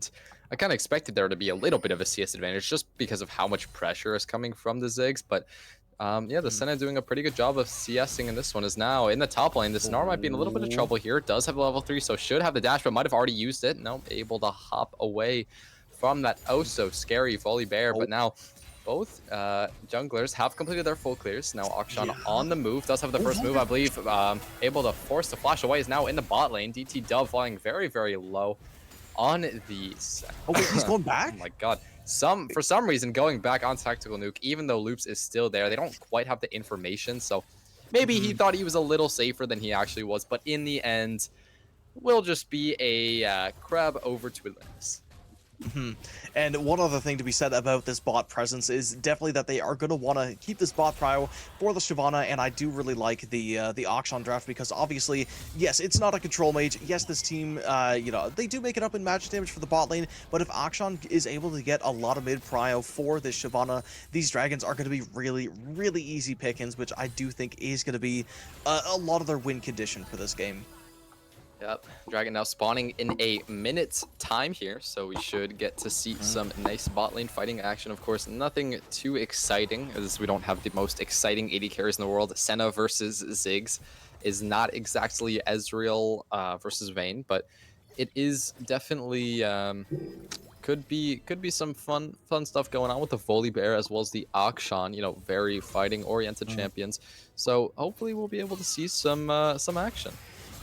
I do think we will be getting our fair share of action. You know, the owner, or not the owner, the team representative, Mr. Deadly himself, playing the Zig, said that this one was going to be a bloodbath. Obviously, there is something personal about this game as well, so don't shy away from any of the action, guys. It's you know, it's going to be a show match. This is the third match in the series, of course, but Zig's going to be dropping really low on the mana. It could make this dragon fight pretty darn difficult if he doesn't get a good back in time. Yeah, Pookie able to get some pressure on the Mordekaiser in the top lane. About to tick over to Mega, so I'm not quite sure if this is the timer he wants to go on, but hasn't ticked over just yet. And the Ignite is the one ticking. Solo kill in the top lane. An advantage from Mjolnir. Maybe underestimating. Oh, wow. And they're going to get a trade kill right back. A little bit of miscalculations from both sides as they don't seem to respect the laners quite enough. Zig's just barely able to hit that three-pointer and get the Comet on Senna. Is going to send her back to an early grave, but, you know, with the lane pushing in, it is going to deny a little bit of XP, but generally, I think that both of these bot laners are going to be hitting level 6 around the same time, which is, you know, generally the game plan. You know, you want your laners to be ahead, but of course, the Zig's ulti for these dragon fights is definitely going to be very, very potent. No, absolutely, and notice that Ziggs does have his teleport up as well, so he should be able to join any fight that does ensue. Mjolnir looking to invade on the top side, but no camps shall be meted by them. Now, though, Atlantis are maybe looking for a little bit of a bot play. Notice that Chemtech Dragon has spawned as well. Both teams looking to make their way over towards this objective. Yeah, it's going to be a very hard fight, though. Chemtech, one of the hardest dragons in the game to take, especially as a solo jungler, because of all that extra attack speed it gives. And Ziggs as well, a little bit out of sync. You know, Senna's got the first move if they so choose to get up there right now. And Volibear getting pretty darn close to level 6. Maybe not getting it off the blue buff, but we could see that level 6 Volibear after the Gromp, which is going to be spawning pretty soon. So the entrance onto the Dragon Pit might be a little bit easier than they anticipate in the mid lane. Bit of a trade as Victor drops down to basically no mana and is going to have to recall, conceding probably another mid wave unless Volibear has to step in. Yeah, has the teleport as well, though, so shouldn't be the worst thing in the world. Might just be forced to use that summoner. Pretty sizable gold lead for some reason, even though this was supposed to be a counter matchup. So Loop's not having the best time in this lane. Of course, you know, with the auction, you want to be sort of roaming, sort of getting your advantages that way, but we haven't seen too much success from that just yet. Maybe Pence, though, looking in the bot lane, definitely hovering around here. Deadly does have his ultimate. He has level 6. Shyvana is here. I don't know if he knows. He's waiting. He's so patient. He's waiting for the engage, and the auction's here as well, swinging in oh so heroically. Although the Ziggs ultimate is a little bit poor. Loops picks up the kill anyway. That's exactly who you want the kill to go on. The gold lead in the mid lane has now dwindled to only 150. And first dragon over to Atlantis. You know, even if the kills did not go 100% the way of Atlantis, I think that killing off the jungler is definitely the #1 priority, because now there is no chance of a steal, which we've seen quite a lot of in this series. So again, even though they might have been able to snag the Sona, there is something to be said for the amount of healing that Mjolnir has drafted, and maybe overcommitting could have been their undoing, but a free dragon nonetheless is definitely going to be making them feel happy. Yeah, for sure. The Ziggs is thriving in this bot lane. Absolutely. This Seraphine not having the worst time in the world either. Sona is a scaling though, so might be a little bit scarier later on. In the top lane, this Mordekaiser has ultimate. So very, very scary, especially since he has tabbies completed. Tabbies into Gnar is, or rather plated steel caps is the item that is oh so important in this matchup. So yeah, he has that as well as the Ignite, which makes for a very scary Mordekaiser. Definitely is going to be very scary. I do also like the, I want to say ninja tabbies as well, but that's the boomer word for it. These plated steel caps definitely going to be very helpful against the Shyvana as well, because she has that sheen. It's a lot of deceptive power. Same with the Auction, auto attacks twice every single time, so it's going to find insane value this game. But I wonder if the Victor is going to opt for the steel caps as well, because it's so valuable, and especially against his laner, or if he is going to just stick with those with the sorcerer's shoes. Yeah, maybe a little bit test coming on. The Shyvana ultimate coming out extremely early. Only getting the fear on to 1. Loops maybe he's looking for a little bit of DPS. Forced to flash out, though. Mordekaiser ult onto the Shyvana. I'm not sure if that's quite the best, though. Able to dodge away from the Q as the teleport is now coming in. But Nuke might just be dead here. Yep, the kill ultimately goes over to Pot Agreed. The chase should ensue. Pookie maybe looking for a kill onto J-Dog, but the flash away So nothing else will occur, but I am wrong. Arcane Comet getting the kill yet again, and it's from downtown. Ziggs able to find the kill in the mid lane. I mean, it's a wonderful rotation, and it looks like they are going to be rewarded with the grubs, but with the Volibear still alive, maybe they do want to play it a little bit more carefully, or at the very least take away that blast cone, just so he can't get any cheeky steals as he finishes up his red buff. Might be looking towards the grubs. Yeah, he does suspect something. Oh, does he take it? No, he's not. I think Atlantis just being able to steal this one away as the Sigil of the Storm does go wide, not securing anything. No 3 grubs for either team, so buff denied, but Atlantis definitely coming out on top. Yeah, Atlantis are super happy with that one. They're able to get kills onto the Ziggs, which is exactly what you want. Obviously, you also want kills onto the Akshan, but on the Ziggs, even more so. Gold is all tied up, though, with Victor having a pretty sizable gold advantage just due to his 103 CS at 10 minutes and 40 seconds now, though. Akshan looking for a heroic swing. This Victor is very strong, though, able to find so much damage. The Ignite doesn't really mean anything as a Q goes very wide, as forced to take a reset. Absolutely, and I feel like if he did step out of that stun range, he would have been able to find a lot more value, but unfortunately the pixel movements weren't. Oh wait, that's not going to be a flash forward actually, and the Shyvana potentially going to be coming in for a bit of a counter gank. Does not quite have the ulti online, but will get it in just a couple of attacks, but will they commit it? The Volibear is there, so maybe they have to before it's too late. The Chaos Storm are going to be popped as well, but the Null Field is just too much to handle, and the Volibear going to be able to get a heroic swing of his own, and is going to be able to save Pot of Greed, making this mid lane even more in the favor of Victor when it really should be a losing lane. Yeah, I'm not quite sure how that lane matchup is supposed to play out, but it is certainly not a counter matchup. And when you pick a champion on R5, you kind of assume it to be a counter matchup, but it definitely does not feel like that right now. 1.4k the gold lead towards this Victor, 3-0, farming like an absolute beast. Meanwhile, in the bot lane, though, the Ziggs is very happy up about 800 gold. Although I do think there is something to be said for the comfortability of Pot of... Wait, was that a Sona ulti? It looks like maybe a little bit of miscommunication as Sona just tried to catch the Ziggs. It almost worked, but he's just a little bit too fast. He's down to half health, so maybe that was the play. But something I did want to mention is, of course, on these stream stats, on the breaks, we have seen that Pot of Greed on that 15.5 KD. Definitely player of the series so far, and even of the circuit, mind you. So I think that the comfortability, even if it's not a complete counter matchup, is definitely why he's picking the Victor. Yep, Pot of Greed has an insane proficiency on this chap pretty clearly. Able to complete the Blackfire Torch as well as the upgraded Sorcerer's Shoes. So tier 3 boots completed, while this Akshan does not even have his first item. So pretty sizable advantage in the mid lane as the Grubs... oh, well, who cares about the Grubs? That's a solo kill in the top lane. That is just a dead Gnar. 0-2 in the lane. Not the best showing from him, although he is up in CS. Just, yep, solo kill. I wish we could have seen how that happens, but I believe he was just taken to the death realm and executed there. Yeah, it's really hard because Mordekaiser does really nullify a lot of the advantages that Gnar has in this lane, which is predominantly the range. And obviously, when you're stuck up against that ghastly wall, you cannot move an inch unless you want to run into the Mordekaiser, which is definitely not on the Gnar's playbook. Probably being caught just leaving Mega Gnar, so there's no chance of him actually being able to stun up Mordekaiser in that exchange. But as Akshan's kind of creeping around, the second dragon is spawning, but Atlantis not quite healthy enough to take it. Yeah, one of the things about Akshan is that you really want to have a gold lead on him, right?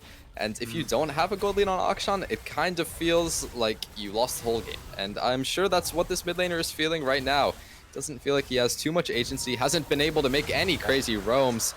Almost steals the dragon with the Ziggs ultimate, but ultimately will not in the end. So an ultimate landing onto the Ziggs, but a nice flash away means that he will survive for now. Nice Shyvana ultimate as well, but might have gone a little bit too far. The flash out means that he will survive for now. The Senna ultimate is there. The Encore going extremely wide. Volibear trying to chase down the Ziggs, trying to get the last member of this exchange. Maybe looking for more now, though. Mjolnir looking for something, but ultimately, I think they're happy with the two. Honestly, it's not too bad. Atlantis, they certainly have the right ideas. Again, we have been seeing the right ideas from this team for 2 maps in a row now, but unfortunately, it's just the execution a little bit off. It's very, very unfortunate. The Shyvana ultimate was absolutely fantastic. I just think if they save the Ziggs ultimate for when the Shyvana goes in, they might be able to find a lot more mileage. You know, hit that sweet spot on some of these squishy carries from Mjolnir, and, you know, again, just doesn't go their way. But I think the important thing to note is that I do believe that Akshan will always have a way back into this game with that heroic swing, with all of his invisibility, and of course, that ultimate, which is, I mean, it's kind of like a pseudo execute.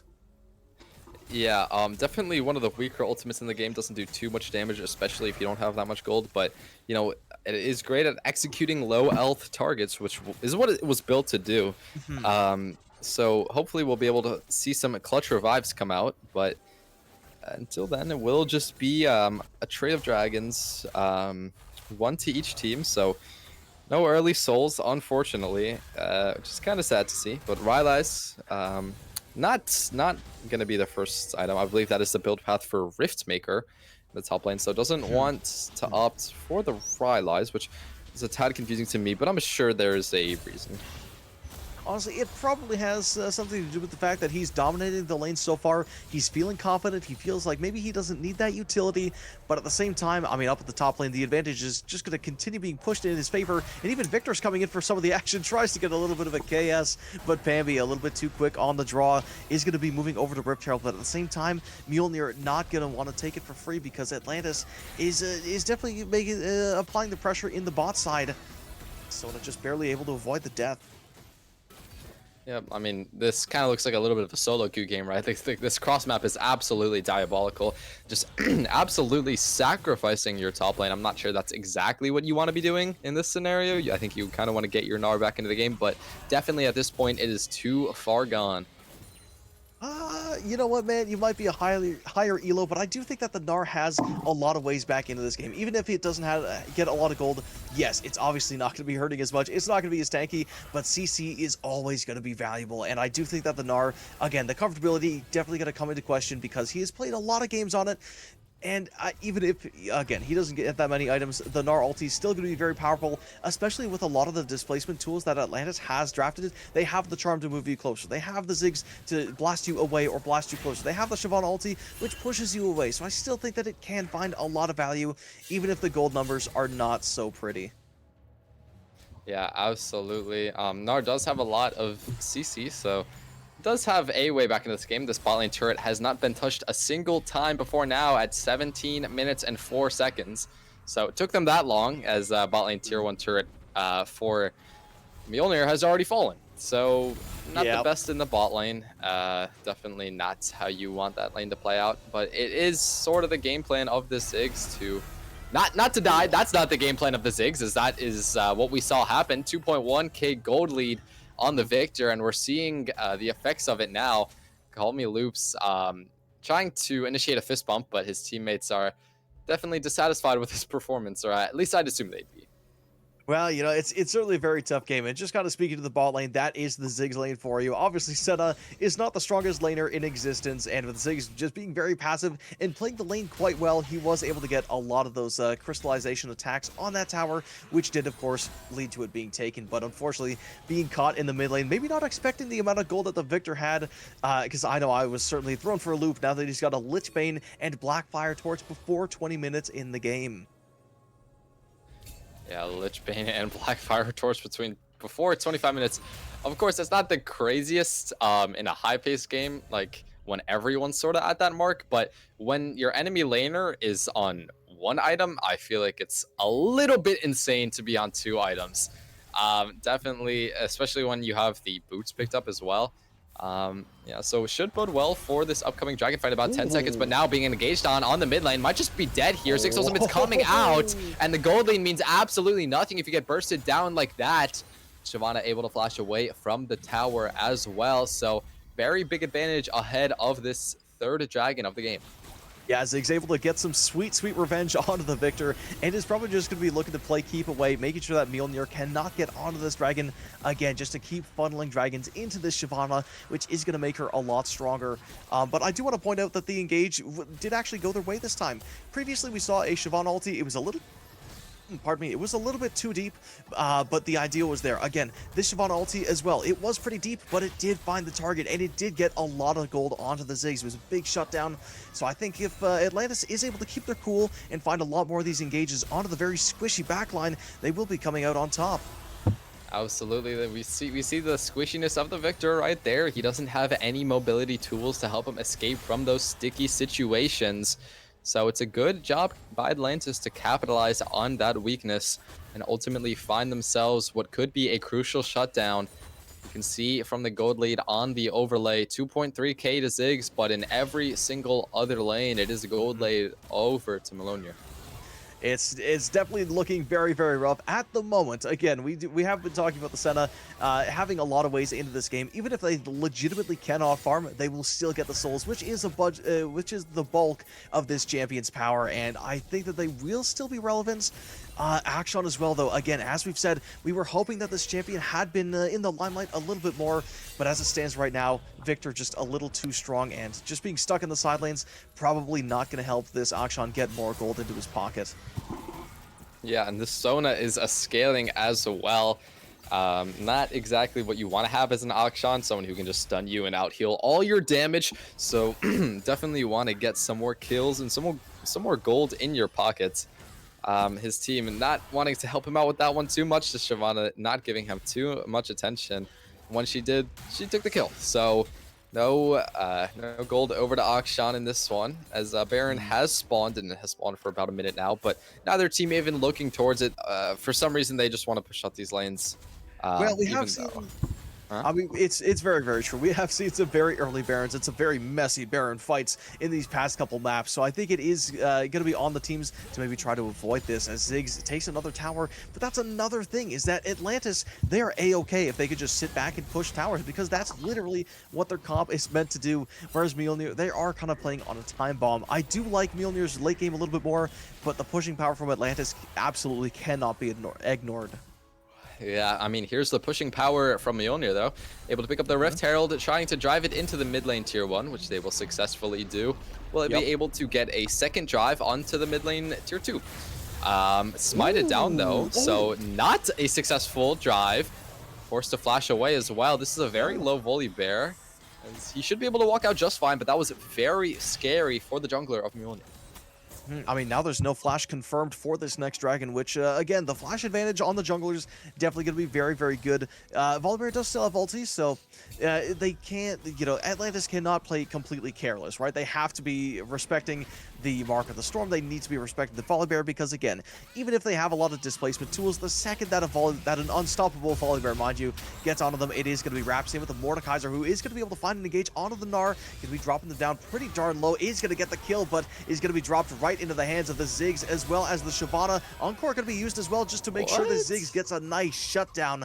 Otherwise, that Mordekaiser could have very easily hit him over the head. I guess it's true. I think he definitely could have died there, especially since the Mordekaiser is almost on 2 items. So I think it ultimately was good. I don't know if the Mega Inferno Bomb was necessarily needed.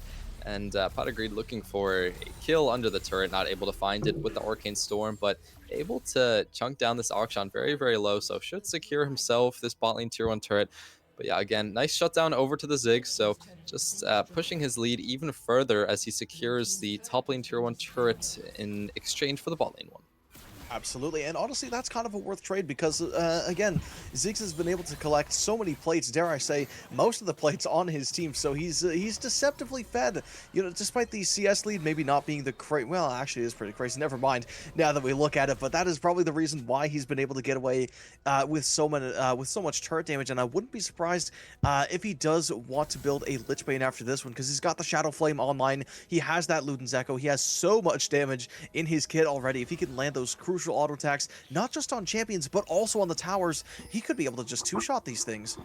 Yeah, absolutely. Ziggs is so good at taking down towers with the satchel, able to execute them under 25% health points. So extremely strong at doing what he's meant to do, as now Dragon looking to be set up in 10 seconds time by Mjolnir. Able to clear out some vision, but notably the Gnar is split pushing in the top lane, so Atlantis should be pretty happy. Teleport is available.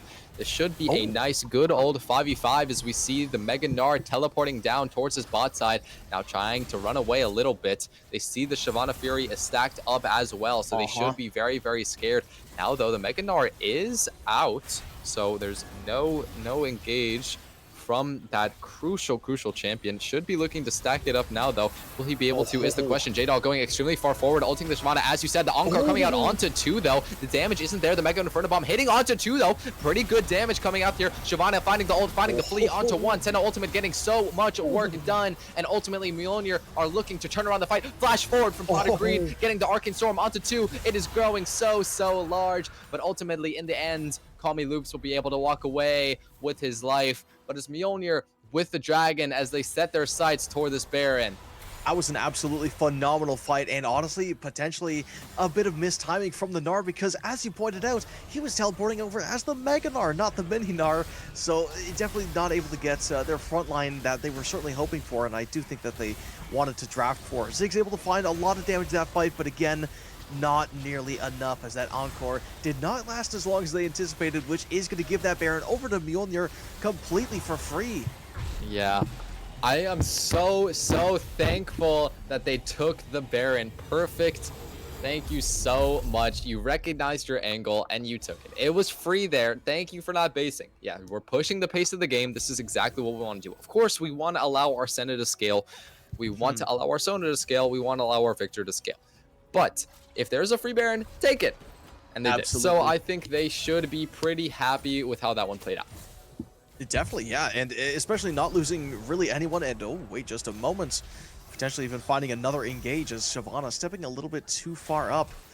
He's gonna pop the thumbs, just you know, just for some more morale, as Mjolnir just looks to just use this Baron, just shove it down mid and try to get yet another tower to their name. Yeah, hopefully looking to push their advantage even more. The flash out, he's extremely scared. Pot of Greed going on a killing spree. I believe that was off screen that we saw. Now Mjolnir looking to siege down this mid tier 2 turret as this Volibear is going in, but there's pretty good damage on the side of Atlantis. But will it be enough is the question. The healing from the Senna Sona is absolutely phenomenal. Pot of Greed does have Grievous Wounds on him, so should not be able to heal up all too much. But meanwhile, Mordekaiser split pushing in the top lane. It's absolutely disastrous as they look to take down both of these turrets. Seraphine still hasn't respawned just yet. Should respawn in just a couple seconds time, but Mjolnir doesn't want to risk it too much. Hopefully they're able to get this mid lane tier turret too, but we'll have to see here as getting hit by a bit too many Ziggs Qs. They don't want to go in. I mean, the name of the game is just to get that cannon minion to just keep hitting the tower. It does get protected, but, you know, unfortunately the Ziggs falls, which is a lot of damage. That's a lot of poke out of the hands of Atlantis, and now this is more of just rubbing salt in the wounds, just letting the Mordekaiser ravage the top lane. It doesn't even pop the Death Realm, if I'm not mistaken, and it's, you know, it's just not looking great for Atlantis. Yeah, Atlantis are on their last legs here. Not doing too great, as you can see it right now. Loops not doing too great. Will just be taken down. Yeah, and it doesn't seem like Atlantis is long for this world. They want to use, they want to sort of deny the rest of the Baron, but will they be able to is the question. Mjolnir have stayed on the map for quite a long time, but will they be able to finish off is the question. I do think they will be able to finish it off quite well. Oh, actually forcing the flash, which isn't too bad, but at the end of the day, you didn't translate it into a kill, and they take yet another turret. Already a 4.7k gold they generated from just that Baron alone, which is definitely going to make this a lot easier. Obviously, the Senna maybe lacking a little bit on the soul since that lane was not the greatest for her, but definitely being relatively even in the grand scheme of things to the Ziggs. Yeah, the Ziggs extremely powerful, even has a gold lead in the end, but Mjolnir very happy with how that one played out, able to get 2 turrets in both the top lane and the mid lane. Extremely good use of the Baron, pushing their lead, pushing the pace of the game. Is now Dragon spawning in a minute's time here. Infernal Soul is on the cards, but it will be at least 10 minutes before we see that fight, or at least 6 minutes rather. before we see that fight, as yeah, the soul points for either team is about to spawn. It's definitely a point of contention. I certainly thought that the Shyvana was going to be able to work the map a little bit more, and you know, despite Volibear being a very strong jungler, I was certainly hoping that the Ziggs was going to be able to keep this pressure up. But after some very smart roams from the Victor, it did manage to push that last tower down. So pushing is going to be a lot more dangerous, especially when you have a Mordekaiser waiting in the bush. But in terms of win conditions that Atlantis can still build towards, is absolutely this Akshan. You know, he's got the Collector. He's probably going to be working towards, I mean, dare I say, the Infinity Edge. Maybe I don't know the build as well as you do, but I certainly know that it does give Akshan a lot of damage and could certainly eliminate this Victor, which is the bane of Atlantis' existence. Yeah, absolutely could. I think that if he gets towards that 2-3 item spike, I believe it is the Infinity Edge that the Victor likes to build. If he does get to that point, it could be pretty scary, but it might be scary for J-Dog here as he's getting ultimated on. 2 are on the cards for him, but the ultimate means that he will be able to dodge away from the Encore. The flash away from Loops means that he will be surviving for just another minute, but now 4 on the top side. Pings are coming down for Mjolnir to go towards this mid lane, sacrificing their top laner. Kill does go over to Loops, so that is a pretty good get. But ultimately, Mjolnir look to extend their advantage even more. 6.8k even after the kill goes down. They're looking to take down this inhibitor. Smite going down onto the Canyon Minion as well. They should be able to take it down with ease as well as the inhibitor. I don't know if they want to commit without their top lane. It's definitely going to be very, very rough, but I think they do have quite a lot of power to it. Shyvana, no ulti either, was used in that Mordekaiser fight, so engaging is definitely going to be very difficult. I think they're just going to make a call to back off, right? They don't want to overplay their hand. They have another Baron coming up in about 35 seconds. They've shown that they could take it super quickly, even without all their amazing items they have now. Imagine how quickly they could take it now, especially with a kill lead, where Atlantis, they kind of have to turtle at this point. They need to let Mjolnir just kind of walk away from the waves that are coming into them so they can just finally get some space to farm. Yeah, I think definitely Atlantis needs to up their farm counts for sure. I mean, this Akshan only has 200 CS at 300 minutes. Of course, the Ziggs is farming very, very well. The Senna, not so much. But, you know, this is the second potential Baron of the game. We'll have to see which team moves towards it first. It is a 6.5k gold lead for Mjolnir. So they should be able to have a pretty good time at this upcoming Baron fight. Volibear fishing for and engage this Rage Bar. Stacking up for Shyvana, though, looking for the Sona potentially. These heals and shields are absolutely phenomenal, as well as that Victor damage. That was 1E, ladies and gentlemen. One disintegration ray was enough to do all of that damage. 50% of the health bar of Crow, the rest of it looking to be taken down by DT Dubs. Gnar looking to get a little bit of an engage, but Mega Gnar has been ticked over too, so won't be able to DPS any longer. There's 5 men in the bot side now. Stun coming out onto the Shyvana. Ultimately, it will be no more engages coming out here. I'm not quite sure why Mjolnir are so dedicated towards this mid push, but I guess they want to even without the Baron buff. But it seems as though they've recognized that they're a little bit distracted from what they want to do as they make their way towards the Baron.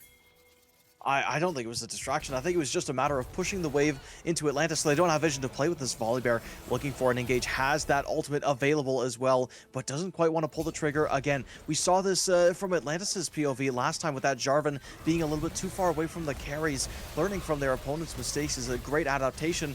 They simply take the Baron. It looks like they're going to trade a mid tower, but personally, I think I'm taking that trade every day of the week. Absolutely. Every day of the week, Monday, Tuesday, Wednesday, Thursday, Saturday, Friday, Sunday, in that order.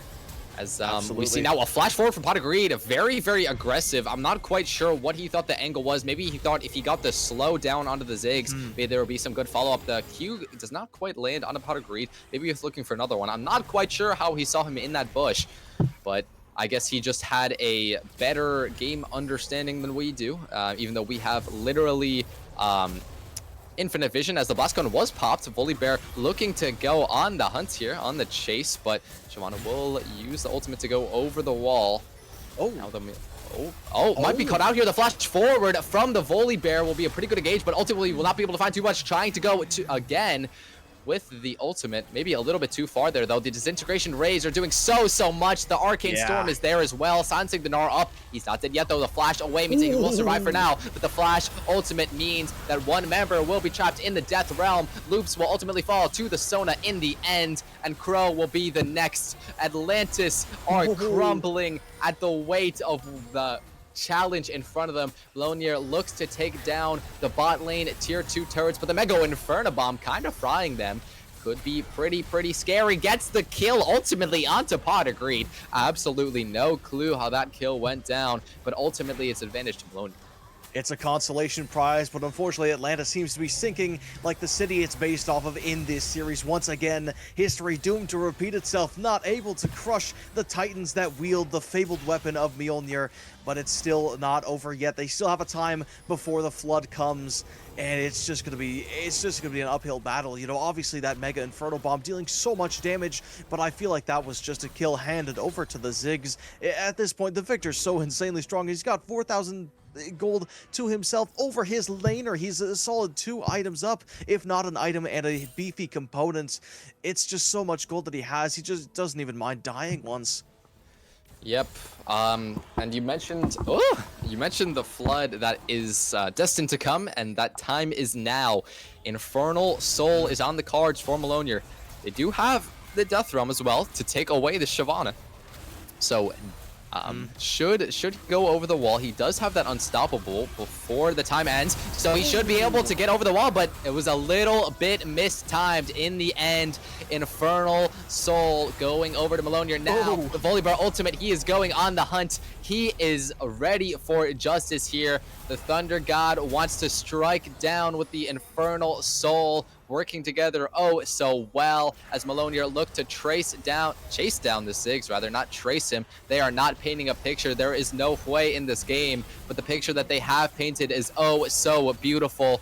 Ultimately looking to make this series a 2-1 in the end, breaking down the Nexus turrets, showcasing why they have been so dominant over their sister team. And Atlantis, there is nothing that they can do, only sit and watch as their Nexus will fall. 2-1 for Mjolnir.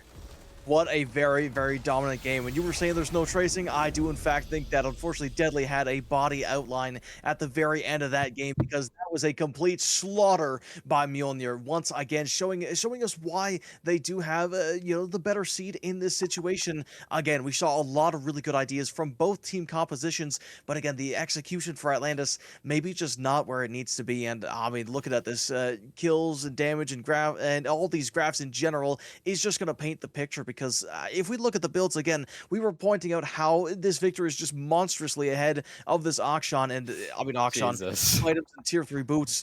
It's just nothing. It's a drop in the bucket compared to what this Victor has been able to do, and how much it's the Rift. Yes, it is a Rabadon's. It's so much, and again, at that point, nothing else really matters.